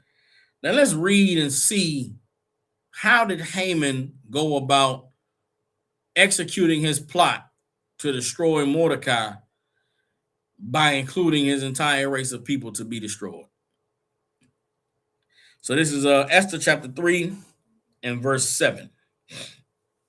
It said, in the first month, that is the month Nisan, in the 12th year of King Ahasuerus, they cast pur, that is the lot, before Haman from day to day and from month to month, to the 12th month, that is the month Adar. And Haman said unto King Ahasuerus, there is a certain people scattered abroad and dispersed among the people in all the provinces of thy kingdom. And their laws are diverse from all people, neither keep they the king's laws. Therefore it is not for the king's profit to suffer them. If it please the king, let it be written that they may be destroyed, and I will pay 10,000 talents of silver to the hands of those that have the charge of the business. to bring it into the king's treasuries. And the king took his ring from his hand and gave it to Haman, the son of Hammedatha, the Agagite, the Jews' enemy. And the king said unto Haman, the silver is given to thee, the people also to do with them as it seemeth good to thee. Now ask yourself, did Haman tell the truth to the king? Was Haman bold as Mordecai when he went to the king? Was Haman courageous like Mordecai? Haman didn't have the audacity that Mordecai had. Haman didn't have the courage that Mordecai had. This man went to the king and told a goddamn lie. You understand? Based on the actions of one man. Because Mordecai would not bow to him. He went and told the king, yeah, man, there's some people in the empire, man, they problematic, huh? They don't listen to none of the king's laws. Is that true? Was Mordecai a criminal? Was Mordecai a man that did not respect authority? We read in this book of Esther, Mordecai didn't break no laws. Mordecai didn't violate any rules. If he did, they would have had him thrown in prison. Here's how you know that the bowing to Haman was not mandatory and was just some shit that Haman decided, well, the king said it, man, y'all niggas better bow. Which it's necessary to understand this and relate it to the world we live in today. There are a lot of things in this society, a lot of things in this world that are not laws, but people abide by it anyway. There's a lot of things that you don't have to do to be a law-abiding citizen, yet people do it anyway. When we say we don't celebrate Christmas, we don't celebrate Halloween, we don't celebrate Thanksgiving, how often does the conversation end right there? Yeah, we don't celebrate Christmas. We don't celebrate that. I don't celebrate Thanksgiving. I don't celebrate Valentine's Day. Very rarely does it stop there. You know what usually happens when you tell somebody you don't celebrate Christmas, you don't celebrate the 4th of July, you don't celebrate Thanksgiving? They come back and they say, why not? Well, damn. Do I have to celebrate Christmas? Do I have to celebrate Thanksgiving? I thought we lived in a place where you had the freedom of religion to do whatever you wanted to do. I don't celebrate Christmas. What about the kids? Bitch, mind your business. They my kids. What do you mean, what about the kids? The kids don't celebrate Christmas neither. I'm just saying, man, you robbing them of their childhood. Damn. A kid got to celebrate Christmas to have a childhood? That's peer pressure. That's society that does that. I'm at the basketball game. They say the pledge. They saying the national anthem. I gotta stand. The man comes on the announcer and says, "Please stand for the national anthem." That's not an order. That's not a government decree. I ain't gotta stand for the goddamn national anthem. Fuck that anthem. But when you don't stand for the anthem, the people look at you like, "Oh, who you think you are? How dare you not love your country? Bitch, I don't love my country. I go to a job every day. I pay my taxes. I follow all the laws and the rules that are on the books. How dare you say I don't love the country?" That's what they did to Mordecai. That's how Haman felt about Mordecai. Bowing to Haman was not a law. It was not a legal decree. It wasn't something that was written in stone. It was something the king said, like, man, y'all should bow when y'all see Haman come through. Mordecai heard that and said, yeah, whatever. And guess what? That's the spirit that we have as black people. They tell you that you should do something. I'll give you an example. I used to work in slavery where break was a half an hour long. And this is something that I know black people can relate to. You get a half an hour break. You know when my break starts? My break starts after I use the bathroom for 15 minutes. After I warm my food up, which takes another 3 or 4 minutes. After I go to the damn machine and get me a soda. After I sit down with my food and I'm getting ready to eat, That's when my 30 minutes start. And guess what? After I eat my food and I eat my whatever, and I clock back in, guess what? I got to use the bathroom again. I'm going to use the bathroom again, and I'm going to go put my stuff up, and I'll sit back at my desk. By the time all that's coming past, it's been about 50 minutes. And you know what? But then nobody say nothing to me about my goddamn 50-minute, 30-minute break because I had stuff I had to do. You think I work a job 8 hours a day. I get one 30-minute break. You think I'm going to use the bathroom after I clock out? Why the hell would I do that? Why would I use the bathroom on my time? I got to wash my hands and warm my food up. You think I'm going to do that on my time? You think me washing my hands and warming my food up is going to happen on my time? Are you crazy? No. No. So yes, I'm leaving the work area 15 minutes before my break because I got to use the bathroom. Now, if you want to be stupid about it, I'll leave a half an hour before my break to use the bathroom. Then I'll come back to the work area with 10 minutes to go before my break. By the time I get back to the work area and put my gloves on, oh man, it's my break time. Now, instead of me taking the 50 minutes that I normally take, I'm taking an hour because you made me go to the bathroom a half an hour before my break. Like, we all do this. It's in our spirit that I'm not jumping through hoops and tap dancing over some shit that is really normal. I'm going to do my job. I'm doing what I came here to do. That was Mordecai. Mordecai did his job, man. He showed up on time, took care of business, heard some niggas plotting against the king, told about the plot. Mordecai was a good worker, man, a stand-up dude. But because he wouldn't bow down to some devil on the job, the devil wanted to kill all the niggas because Mordecai was one nigga that would not bow to him. And the way that the devil went about it, again, this is something that we can relate to. Modern day, on these slaveries, on these jobs, when somebody do something to try to get you fired, they don't try to get you fired because of, something that actually happened at the job, something wrong that you actually did. There's not a law. They don't go to HR to get you fired. They go to the boss to get you fired. Now, if you do something wrong and deserve to get fired, guess what? They go to HR. Sexual assault, cussed me out, disrespected me, they go to HR. But somebody go to the boss because of, telling the boss something you did. Yeah, man, so-and-so, such and such. We shouldn't allow that. I don't know. I think it's bringing down the morale. I think it's just making everybody, think some kind of way. And, maybe we should just eliminate this issue or this problem. That's what Haman did. Haman didn't go and say, hey, king, it's a nigga that won't bow when I walk through. I don't like it. I think we should eliminate this nigga. Haman didn't do that. That's what Mordecai, that's the boldness and the courage that comes from standing with the Lord.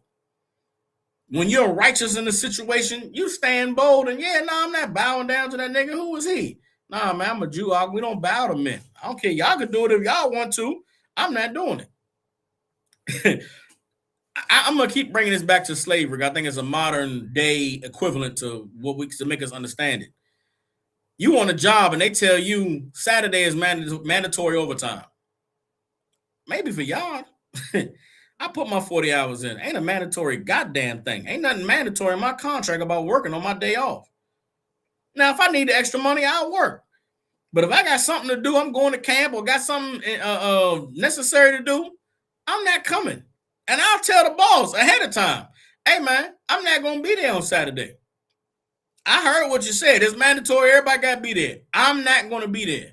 You know what I know? They cannot fire me for not coming in on my day off. I don't give a damn what the boss is talking about how we need everybody, all hands on deck. It's important that y'all be here. I'm not. Same thing with taking time off. Passover coming up. I put my time in 3 months ago. As soon as they gave us the time, I said, hey, went to the boss. Listen, man, I'm going to need off from March 31st to April 7th, man. I'm going to be out of town. I'm not going to be here. And he approved it. He approved the time off. They come to you 2 weeks for your vacation and say, I see here that you had this day off, but, that's not going to work for us. Some things came up and listen, man, I don't care what you're talking about. Whatever came up has none effect on my days off. So I'm telling you, I put my time in. My time was notified that they put in, I got the email. I'm telling you, I'm not going to be here, and my days better be paid, because if they're not, it's going to be a problem. So you can say whatever you want to say. I'm not showing up between March 31st and April 7th, and I'll see you back here on the 8th. Do it. They can't fire you. They cannot take away your days. It's in the damn company thing. And guess what? If you do that on a job and they fire you, so what? The Lord will give you another job. The Lord is preparing the doors for something better for you. But you ain't got to bend over backwards and tap dance and jump through fiery hoops for anybody in this society, in this culture. You just do what you told, do what you're supposed to do what's right, then you ain't got nothing to worry about. If the Lord is on your side, you ain't got nothing to worry about. And Mordecai was a man who knew that the Lord was on his side. Mordecai was a man that stood bold on that bowing to Haman, because Mordecai understood that the Lord is with me. Everybody understand? Now, what can we say about the audacity of Haman? Haman did not go to the king and tell the king the truth of the matter. Mordecai went and lied and said, all these Jews are people in the kingdom that won't bow to you. They don't respect your laws, and these are people that you need to eliminate. And the king gave Haman, he gave Haman the okay. He said, listen, Haman, do what you want to do to these people. You want to get them out the way. You say they shouldn't be in the empire. You my right hand man. You the prince of the princes. Have your way with them. Everybody understands. Now, what can we say about Haman's methods? What does the Bible say about it? Let me get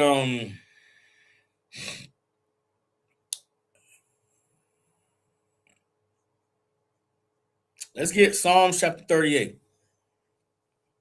Psalms 38, verse 12.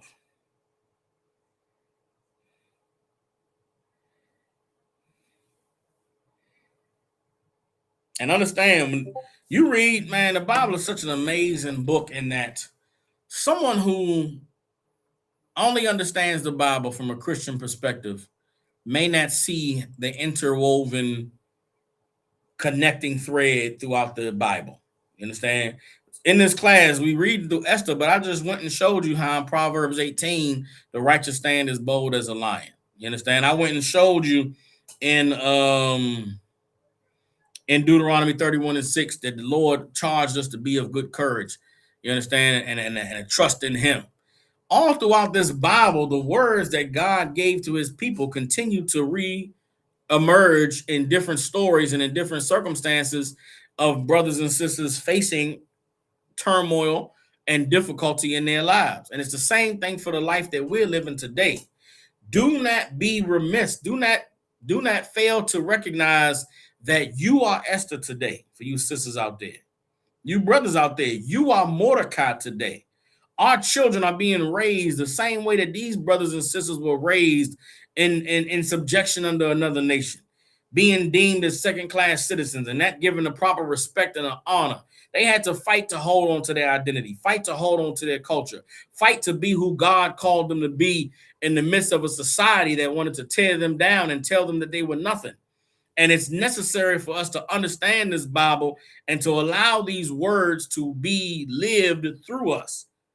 There's a ton of propaganda and misinformation that's out there in the world pertaining to the Bible and how it's just some old book with some old people that doesn't mean anything today.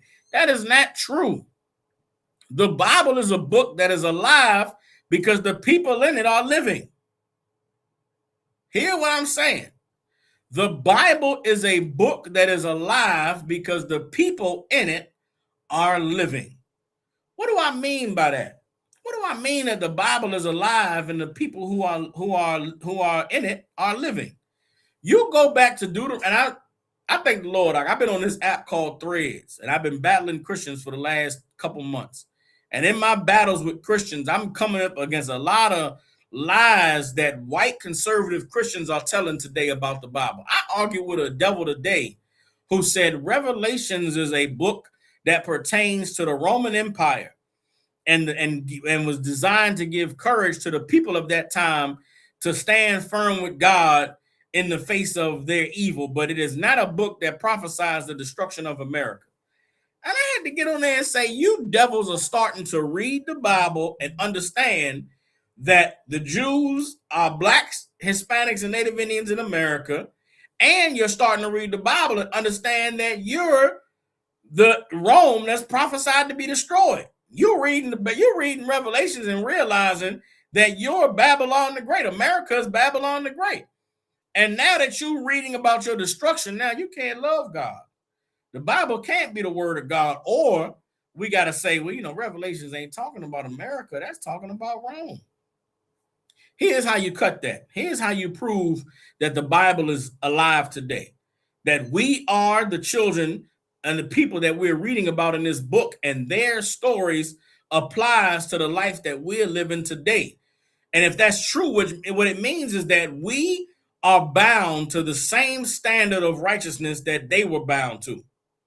We have to obey God and do all the things he said to do, just like the people in this book obeyed God and did what he said to do, or they died. And that's the life that we're living today. Excuse me. Another battle I had, some sister posted, I'm reading the Old Testament, and the God in the Old Testament was off the chain. And I had to reply, well, the God of the Old Testament is God today. And what we don't know is that we still being held to the standard that he held his people to then. And the same way that they died for sinning, we are dying for sinning. The only difference is the priests don't come do God's dirty work no more. Now the Lord does it. And if we don't obey him and we don't do what he says to do, he sends the white man to exact his vengeance on us. Like, we're still the same people living out the same prophecies that God gave to these people. Now, how can I prove that? How can I prove that the Bible is a living book and that the people who are written to in the Bible are the people who are living today? We give you two scriptures to prove that the Bible is a living book and the people on the earth today are the people that the Bible was written for. Two scriptures. Let me get and you can't argue this. This is not something that can be argued. You cannot say, oh man, that was written back then. That applies to those people. It don't apply today. All right. Then you explain this to me. This is really for Christians. Christians are the ones that say, oh, that was old. That was back then. That don't apply today. Let's see here.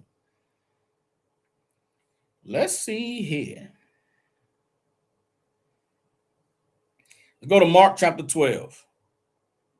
Let's get Mark in the New Testament chapter 12. And then after that, we're going to get Deuteronomy chapter 28, verse 68. All right.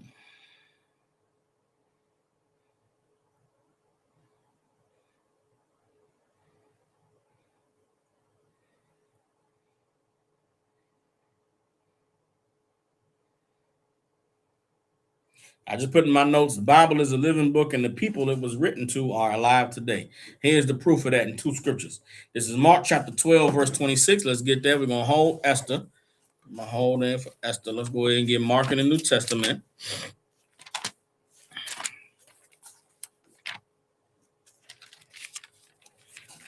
Let's get Mark chapter 12, verse 26. All right, this is Mark 12 and 26. It says, and as touching the dead, that they rise, have ye not read in the book of Moses, how in the bush God spake unto Abraham, saying, I am the God of Abraham, and the God of Isaac, and the God of Jacob. He is not the God of the dead, but the God of the living. Ye therefore do err greatly. Now, what does Christ mean?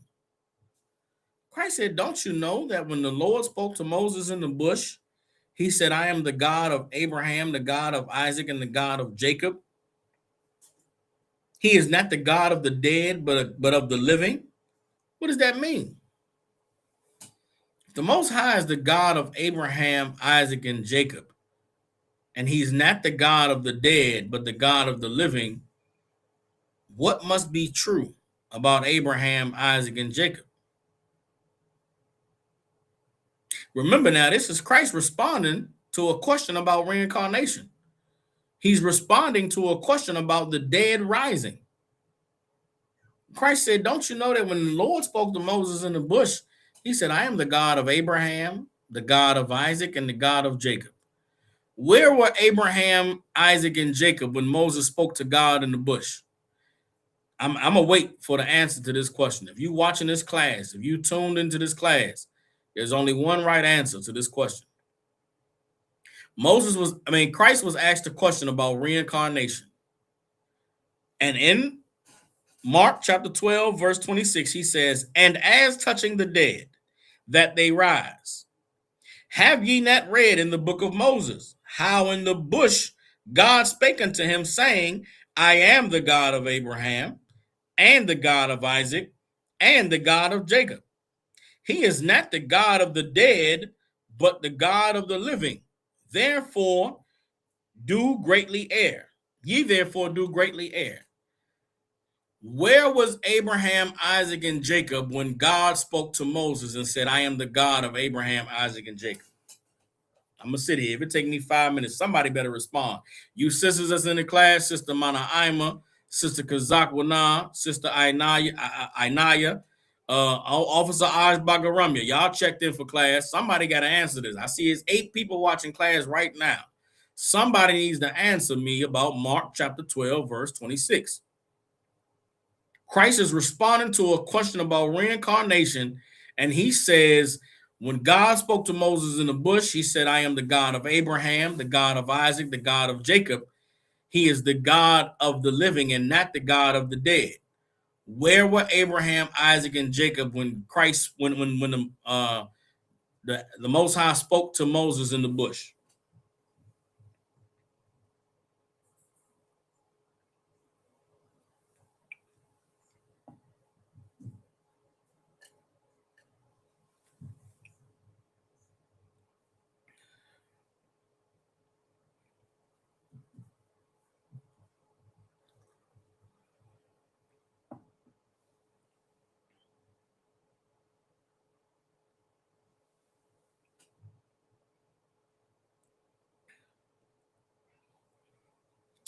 I need somebody to answer.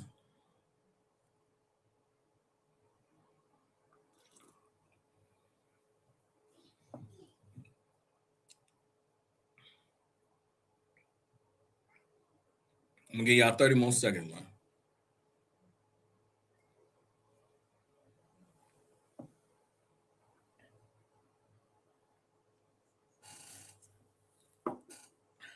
Sister Ina Yah said they didn't exist yet at the time of Moses. That's not true, sis. Abraham, Isaac, and Jacob came before Moses. Moses was born in Egypt after the sons of Jacob went into Egypt to escape the famine. Reading the book of Genesis around the 49th chapter, the children of Israel went into Egypt to avoid a famine. Jacob and his 12 sons and their children and their wives all went into Egypt together. 72 souls went into Egypt. Moses wasn't born until about 200 years later. So about 6 or 7 generations after we went into Egypt, Moses was born. So they had existed. Osh says they were sleeping with the Lord. Okay. I'm waiting for somebody else. They didn't exist yet at the time of Moses. That's not true. They had already been on the earth. I said they were sleeping with the Lord. Right? Once again, I'm going to reiterate the question. This is Mark chapter 12, verse 26. Christ is responding to a question about reincarnation. And he says, and as touching the dead that they rise, have ye not read in the book of Moses, how in the bush God spake unto him, saying, I am the God of Abraham and the God of Isaac and the God of Jacob. He is not the God of the dead, but the God of the living. Ye therefore do greatly err. If the Most High is the God of the living, and he told Moses, who was living 200 years after Abraham, Isaac, and Jacob were on the earth, God told Moses, I am the God of Abraham, the God of Isaac, and the God of Jacob. My question is, where were Abraham, Isaac, and Jacob when Moses said this? Kazak Shapar said reincarnated on the earth. That is the only answer that is correct. Abraham, Isaac, and Jacob were alive with Moses when God said to Moses, I am the God of Abraham, Isaac, and Jacob. I am the God of the living, not the God of the dead. Does everybody understand that? Abraham is not asleep somewhere. Abraham's spirit is in the earth. Isaac is not dead. The spirit is not floating in heaven somewhere. Isaac's spirit is back in the earth. Jacob, our forefather Jacob, is not dead somewhere, waiting to be released. He's back in the earth. All of us who are on the earth today, we were on the earth previously. The Most High is not the God of the dead. He's the God of the living. Now, how can you prove this? How can I prove that the words written in this Bible were written for people who would be living in a future generation, but they would be the same people that God said these words to? Let's go to Deuteronomy chapter 28, verse 68. And this is, if you can really understand this, right? If you could really wrap your head around this, then you can understand the power of the Most High. And in understanding the power of the Most High, it removes all the confusion that you may have of different events that take place in the Bible. There's some things that happen in the Bible where if you don't know the truth, you will be like, man, God is crazy. Why would God do that? The same way Christians read the Bible and they think something's wrong with God, it's because they lack the understanding of the Most High. And after I show you Deuteronomy 28 and 68, which proves that the Bible is a living book and the people that it was written to are alive today, I'm going to show you that the events that took place in Esther could have been avoided completely if someone who lived several generations earlier had done their job. God had to do the amazing miracle that he performed in Esther, using Mordecai, using Esther, because of the failure of someone who lived several generations before them. If you just follow orders and do what God tells you to do, you have no idea what it is that you could be avoiding that comes in the future. You could live your life believing that you could do whatever you want and you'll escape God's judgment. The Lord is not going to allow you to escape. You disobey the Lord now, the Lord is going to catch up to you. The Lord is not going to be made a fool. The Lord is not going to be made a mockery of. What he says he's going to do it.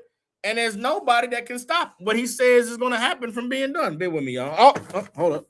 I almost dropped the camera. Hold on. Bear with me. Hold up. Did I save it? Yeah, I saved it. All right, boom. Let's get Deuteronomy 28 and 68 so I can drive home this point. The Bible is a living book, and the people that it's written to are alive today. Everybody understands? Now let's get Deuteronomy chapter 28. Deuteronomy 28 and 68. And this is what Christians don't know about the Bible. And this is part of the greatest conspiracy that of the last 500 years on the planet Earth. Nobody knows who the children of God are. Nobody knows who the Israelites are, where they're living. The Bible tells us who the Israelites are in prophecies. The God reveals where the children of Israel would be in the last days. If you just read the Bible without the dogma of religion, then the Bible is an easy book to understand. Deuteronomy 28 and 68. Now remember, this is Moses. Let's start Deuteronomy 28 and 1 so we can get the context of who's being spoken to here. Everybody understands this is Deuteronomy 28, verse 1. This is Moses speaking to the children of Israel. Matter of fact, Deuteronomy chapter 27, verse 1. We're going to start at 27 and 1 because if you read Deuteronomy 27, Moses begins a speech to the children of Israel. This speech that Moses begins in Deuteronomy 27 continues through Deuteronomy 28 until we get down to verse 68. So just so we have the context of who is being spoken to, we're going to read Deuteronomy 27 and 1. It says, and Moses, with the elders of Israel, commanded the people, saying, keep all the commandments which I command you this day. So in Deuteronomy 27 and 1, Moses is speaking to the children of Israel, everybody that's gathered before him. And he said to them, keep the commandments of God this day. Going forward, obey everything that the Lord said to do. All these laws, these rules I've given you, follow them, right? Let's get Deuteronomy 28 and 15. It's Deuteronomy 28 and 15. It says, but it shall come to pass, if thou wilt not hearken unto the voice of the Lord thy God, to observe to do all his commandments and his statutes, which I command thee this day, that these curses shall come upon thee and overtake thee. The word curses in this context is synonymous with the word punishment today. God said to the children of Israel, if you don't obey me, if you don't keep my laws, then these punishments are going to consume you and overtake you. Everybody understands. Now, what is the last of all the punishments that God said would happen, would befall the children of Israel if they disobeyed him? This is Deuteronomy 28, verse 68. It says, and the Lord shall bring thee into Egypt again with ships. By the way whereof I spake unto thee, thou shalt see it no more again, and there ye shall be sold unto your enemies for bondmen and bondwomen, and no man shall buy you. Now let me break this down so we all understand. 6,000 years ago, in the wilderness of Egypt, Moses said to the children of Israel, if we disobey God, we are going to go into Egypt. What is Egypt? Egypt is a word synonymous with slavery. Egypt is a Greek word that means bondage. The name of that land was Mitzrayim. The Bible doesn't say you're going to go into Mitzrayim. The Bible says you're going to go into Egypt. You're going to go into bondage with ships. Who are the people on the planet Earth who history recognizes as having gone into slavery with ships? There's no people that are world renowned for having gone into slavery with ships except for so-called Negroes, Latinos, and Native American Indians from North, Central, and South America. We are the children of the diaspora. We are the children of the transatlantic slave trade. God prophesied in the wilderness of Egypt over 5,000 years ago, if we trust the biblical timeline, to those people that were with Moses that day, you're going to go into slavery on ships. And your homeland, by the way whereof I spake unto thee, meaning the place where I'm speaking to you, you're not going to see it no more again. And you're going to be bondmen and bondwomen, and no man is going to redeem you. The word buy you is like set you free, to pay your ransom. God prophesied to people in the wilderness with Moses, you're going to go into slavery with ships. And you're going to see your homeland again, and you are going to be sold for bondmen and bondwomen. This word that was spoken to Israel was not fulfilled until 1492, when the transatlantic slave trade started with Christopher Columbus and the Taino Indians, taking 800 of them from the island of Hispaniola, which we call Haiti, and the Dominican Republic today. They took them into Spain. What you have to understand is the people that Moses said, you're going to go into slavery with ships, God waited for 2,000 years, or more than 2,000. God waited for 4,500 years for those people to be brought back into the earth, to be alive again. And the transatlantic slave trade involved the same people that God prophesied they would go into slavery. That's who went into slavery.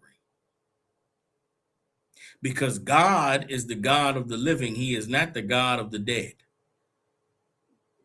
Do y'all understand that? It took over 2,000 years for a biblical prophecy to be fulfilled. But without a doubt, the people who heard Moses say, you're going to go into slavery with ships if you disobey God, they went into slavery on ships. Those were our great-great-grandmothers and great-great-grandfathers. Those were our people who were rounded up and put in chains and put on the bottom of ships and sailed from the west coast of Africa, sailed from England, they sailed from Spain and Portugal, sailed from North America to South America, from South America to North America. I've been doing some studying.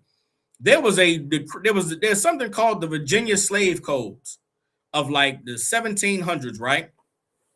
Where in Virginia, there was a law passed that any natives who were put on ships. When they arrived at their new destination, they were identified as Africans. There were wars that took place here in North America, wars in Georgia, wars in the Carolinas, wars in Florida, wars in Massachusetts, wars in New York, wars in Maryland. And the people who were the Native Indians that were prisoners of war, they were put on boats in Jamestown, Virginia. They were put on boats in Boston, Massachusetts. They were put on boats in Philadelphia and Washington, D.C.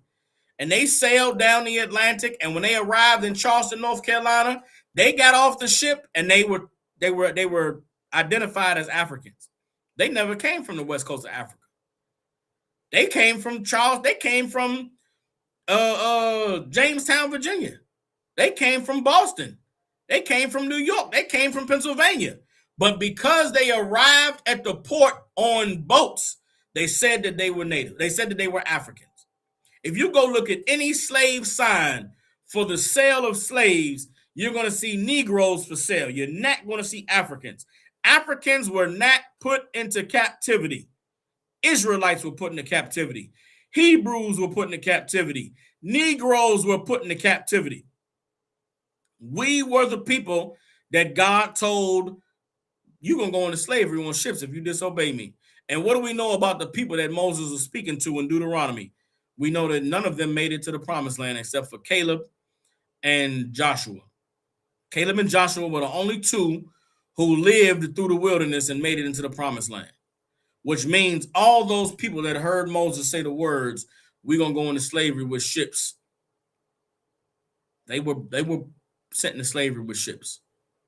All the hundreds of thousands of them, all the millions of them, they lived the life, and the God and the Most High brought them back into the earth because they could not escape God's judgment. Now, what does that have to do with the audacity of Mordecai? Who is Haman the Agagite? Where does the lineage of Agagites begin?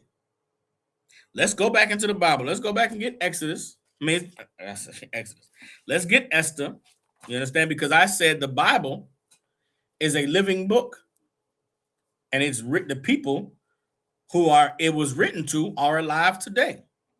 Christ said, as for touching the dead, in the book of Moses, God said to Moses in the bush, I am the God of Abraham, Isaac, and Jacob. I am the God of the living and not the God of the dead. That must mean that Abraham, Isaac, and Jacob are alive today. That must mean that Moses is alive today. That must mean that Joshua and Ezekiel and Daniel and Nehemiah and Ezra and Esther are alive today. That means Mordecai is alive today. I'm reading about the audacity of Mordecai and telling you, brothers and sisters, you have the audacity of Mordecai. The same way you won't stand for the national anthem, the same way you won't salute the flag, you're like Mordecai who won't bow to Haman. And the same way that Haman hated this prideful nigga, America hates you prideful niggas today. But guess what? The audacity of Mordecai was born out of his boldness for the Lord. The audacity of Mordecai was born out of his courage to stand for what was right. And that is where our audacity comes from.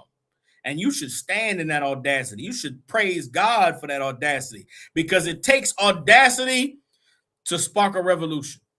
It takes audacity to raise up a generation of children that will only know freedom and will never know what it means to bow down and be walked over like a goddamn slave.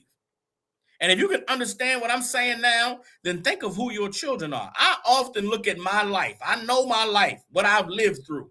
I know the family I was born in. I know the trauma I was introduced to at 5 years old. I know the shit that I lived through that molded me to be the man I was in the world. And I know what it was that made me give my life to God when I was 24. I know what drove me into the truth. And all I could think about is, damn, I must have been somebody worthy of the Lord's deliverance. I must have been somebody that the Lord said, this cat ain't going to live a long, horrible life in the world. I'm going to take him out of it at 24. And it touches me sometimes. I cry sometimes wondering, man, who was I? What did I do that God gave me this blessing to be able to know the truth at such a young age? I've lived my last 15 years of my life in the truth. being able to experience everything that I have in life through the veil of knowing, man, it's the Lord doing this and it's testing me and it's just a trial and I can't fail because the Lord made me to be great and I've been able to conquer some things that aren't conquerable.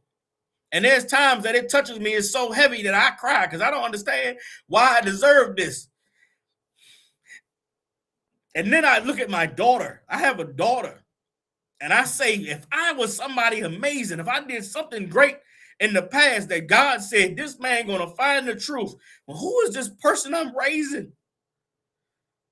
Who is this person that was born to know God, born to know the truth, born to obey the Most High, to never celebrate a birthday, to never celebrate a Christmas? Who is she? And it's heavy. It's heavy. Because we are charged with raising up these people who God deemed worthy of being born in the truth. They are the people that are going to walk into the kingdom of heaven. They are the people that's going to make a nation that is deserving of Christ returning.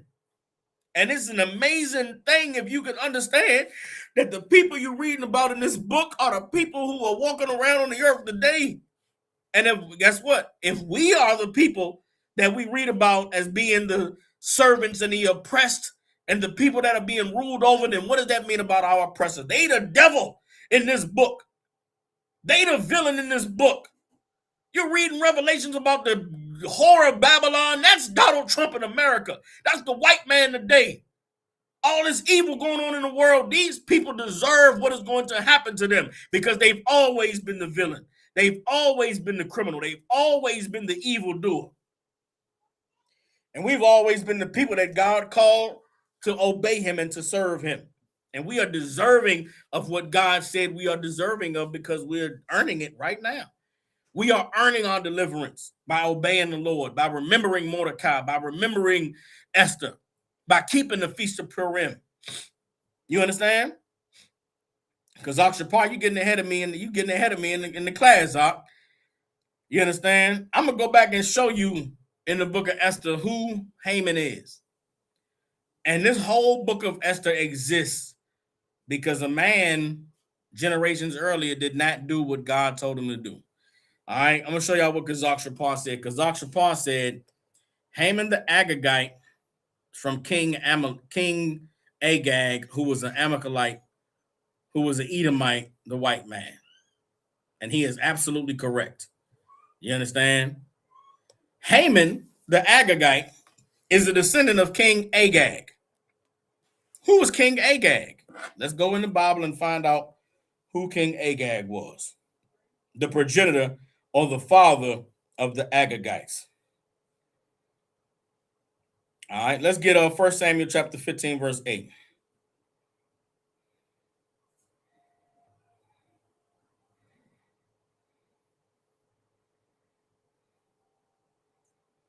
All right.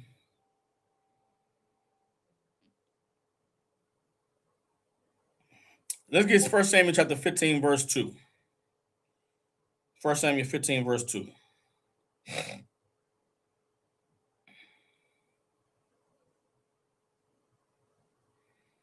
First Samuel 15 and 2, and it says, Thus saith the Lord of hosts, I remember that which Amalek did in Israel, how he laid wait for him in the way when he came up from Egypt. Now go and smite Amalek and utterly destroy all that they have and spare them not, but slay both man and woman, infant and suckling, ox and sheep, camel and ass. The Lord gave Saul an order to destroy the to destroy the Amalekites, wipe them off the face of the earth, kill all their cattle, burn all their possessions, all of their ornaments, all their garments, go and destroy them off the face of the earth and don't leave anything, right? This is the order that God gave. And this is 1 Samuel chapter 15, same verse. Read on down to verse 7. All right. This is 1 Samuel chapter 15. We have verse 7 now. It says, And Saul smote the Amalekites alive, And Saul smote the Amalekites from Havilah unto thou comest to Shur, that is over against Egypt. And he took Agag, the king of the Amalekites, alive, and utterly destroyed all the people with the edge of the sword. But Saul and the people spared Agag and the best of the sheep and the oxen and of the fatlings and the lambs and all that was good, and would not utterly destroy them, but everything that was vile and refuse, that they destroyed utterly. Meaning they took all the stuff that they could salvage, took all the stuff that they could, keep, all the stuff that was valuable, all the stuff that nobody would want, all the trash and the garbage, they destroyed it, right? Then came the word of the Lord unto Samuel. It repenteth me that I have set up Saul to be king, for he has turned back from following me and have not performed my commandments. And it grieved Samuel, and he cried all night long. The Lord came to Samuel and said, Saul did not do what I told him to do, and it grieves me. Why was the Lord grieved over Samuel not killing Agag and wiping out the Amalekites? What's wrong with this God that he wanted all these people dead? Why would this God want all these people to die and be erased off the earth? This is 1 Samuel chapter 15, verse 14. Well, hold on, let me see something.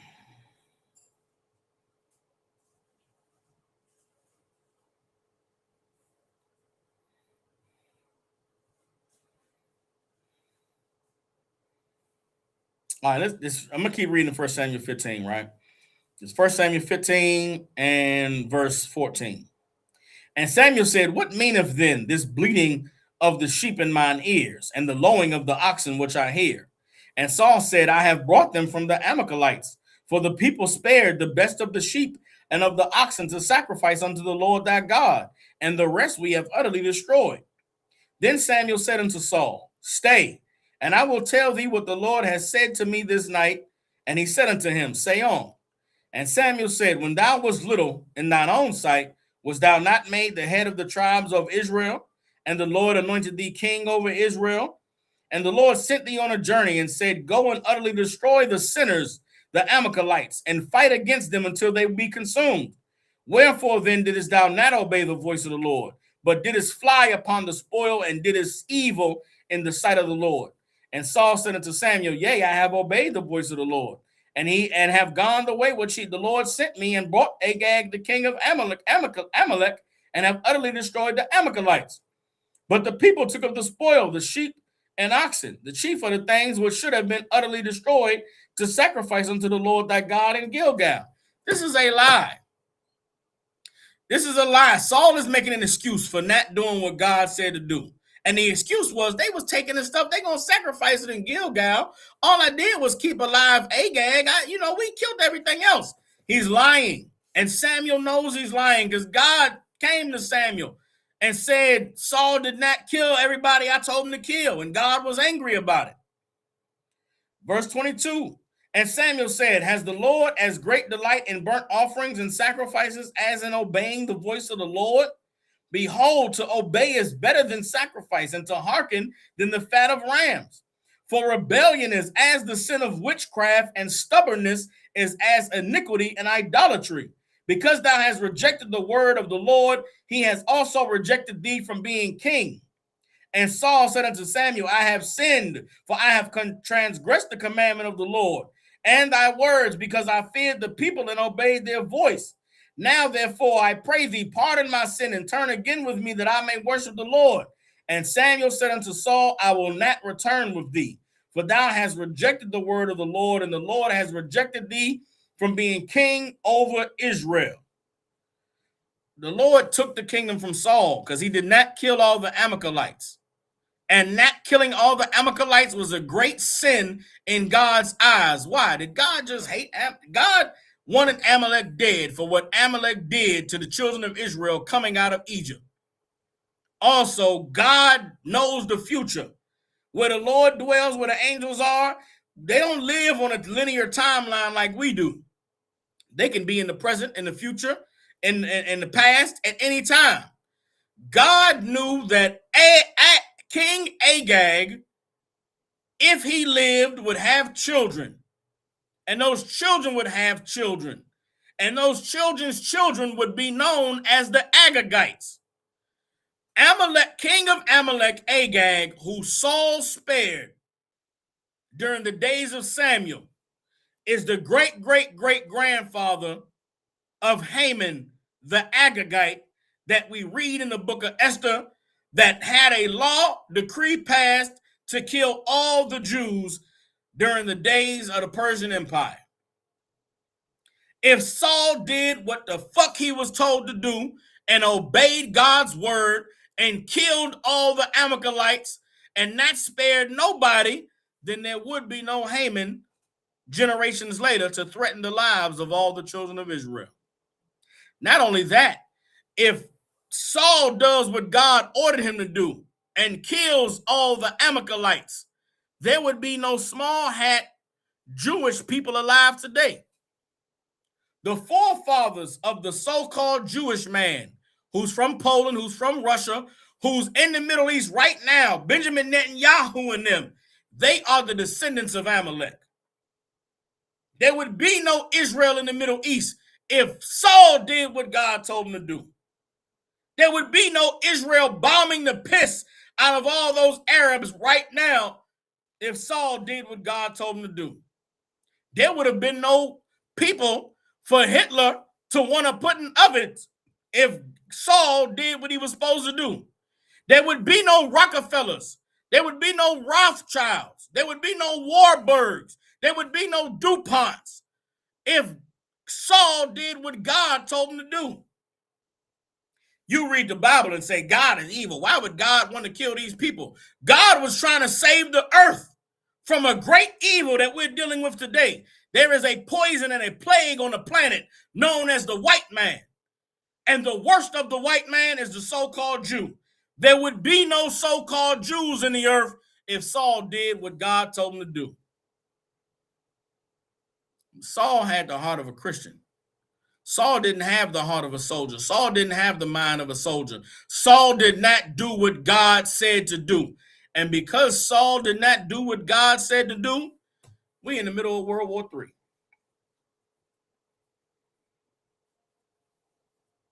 King Agag was allowed to live because of Saul's rebellion against God.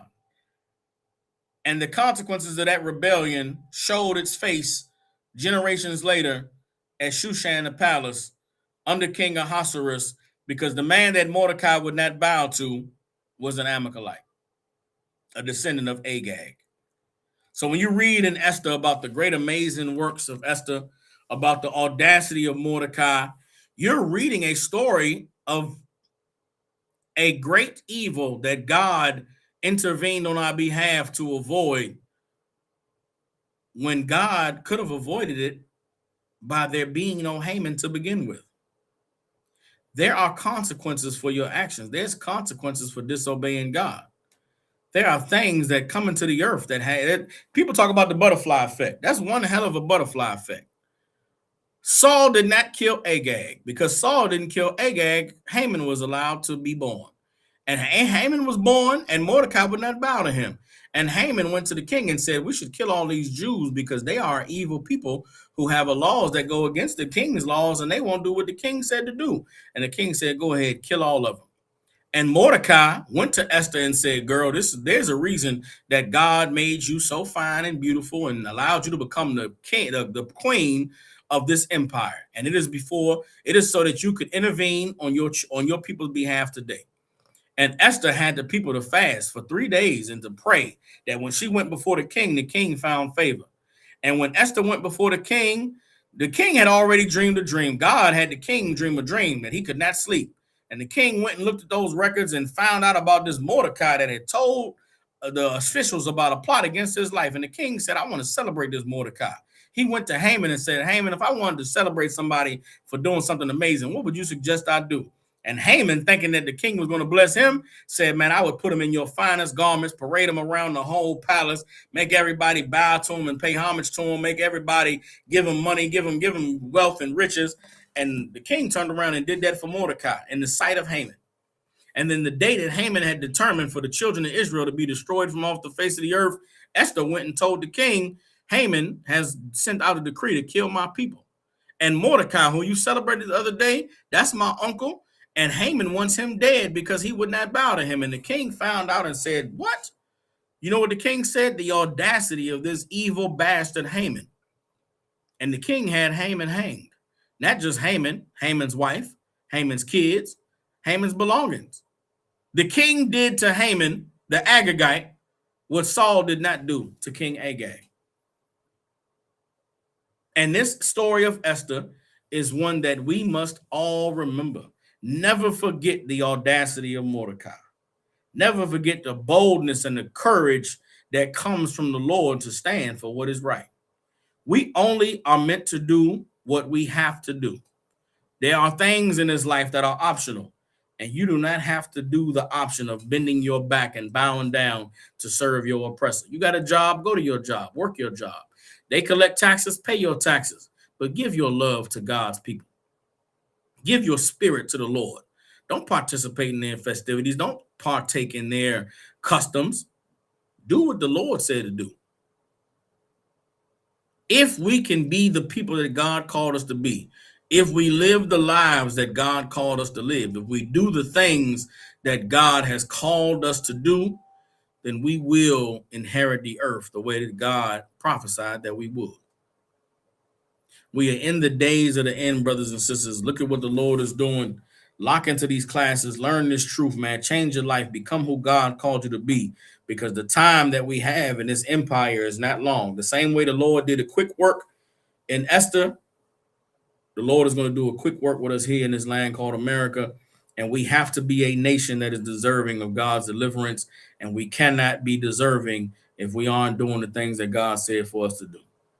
With that, we're the Israelite School of Universal Practical Knowledge out of 1 West 125th Street in Harlem, New York.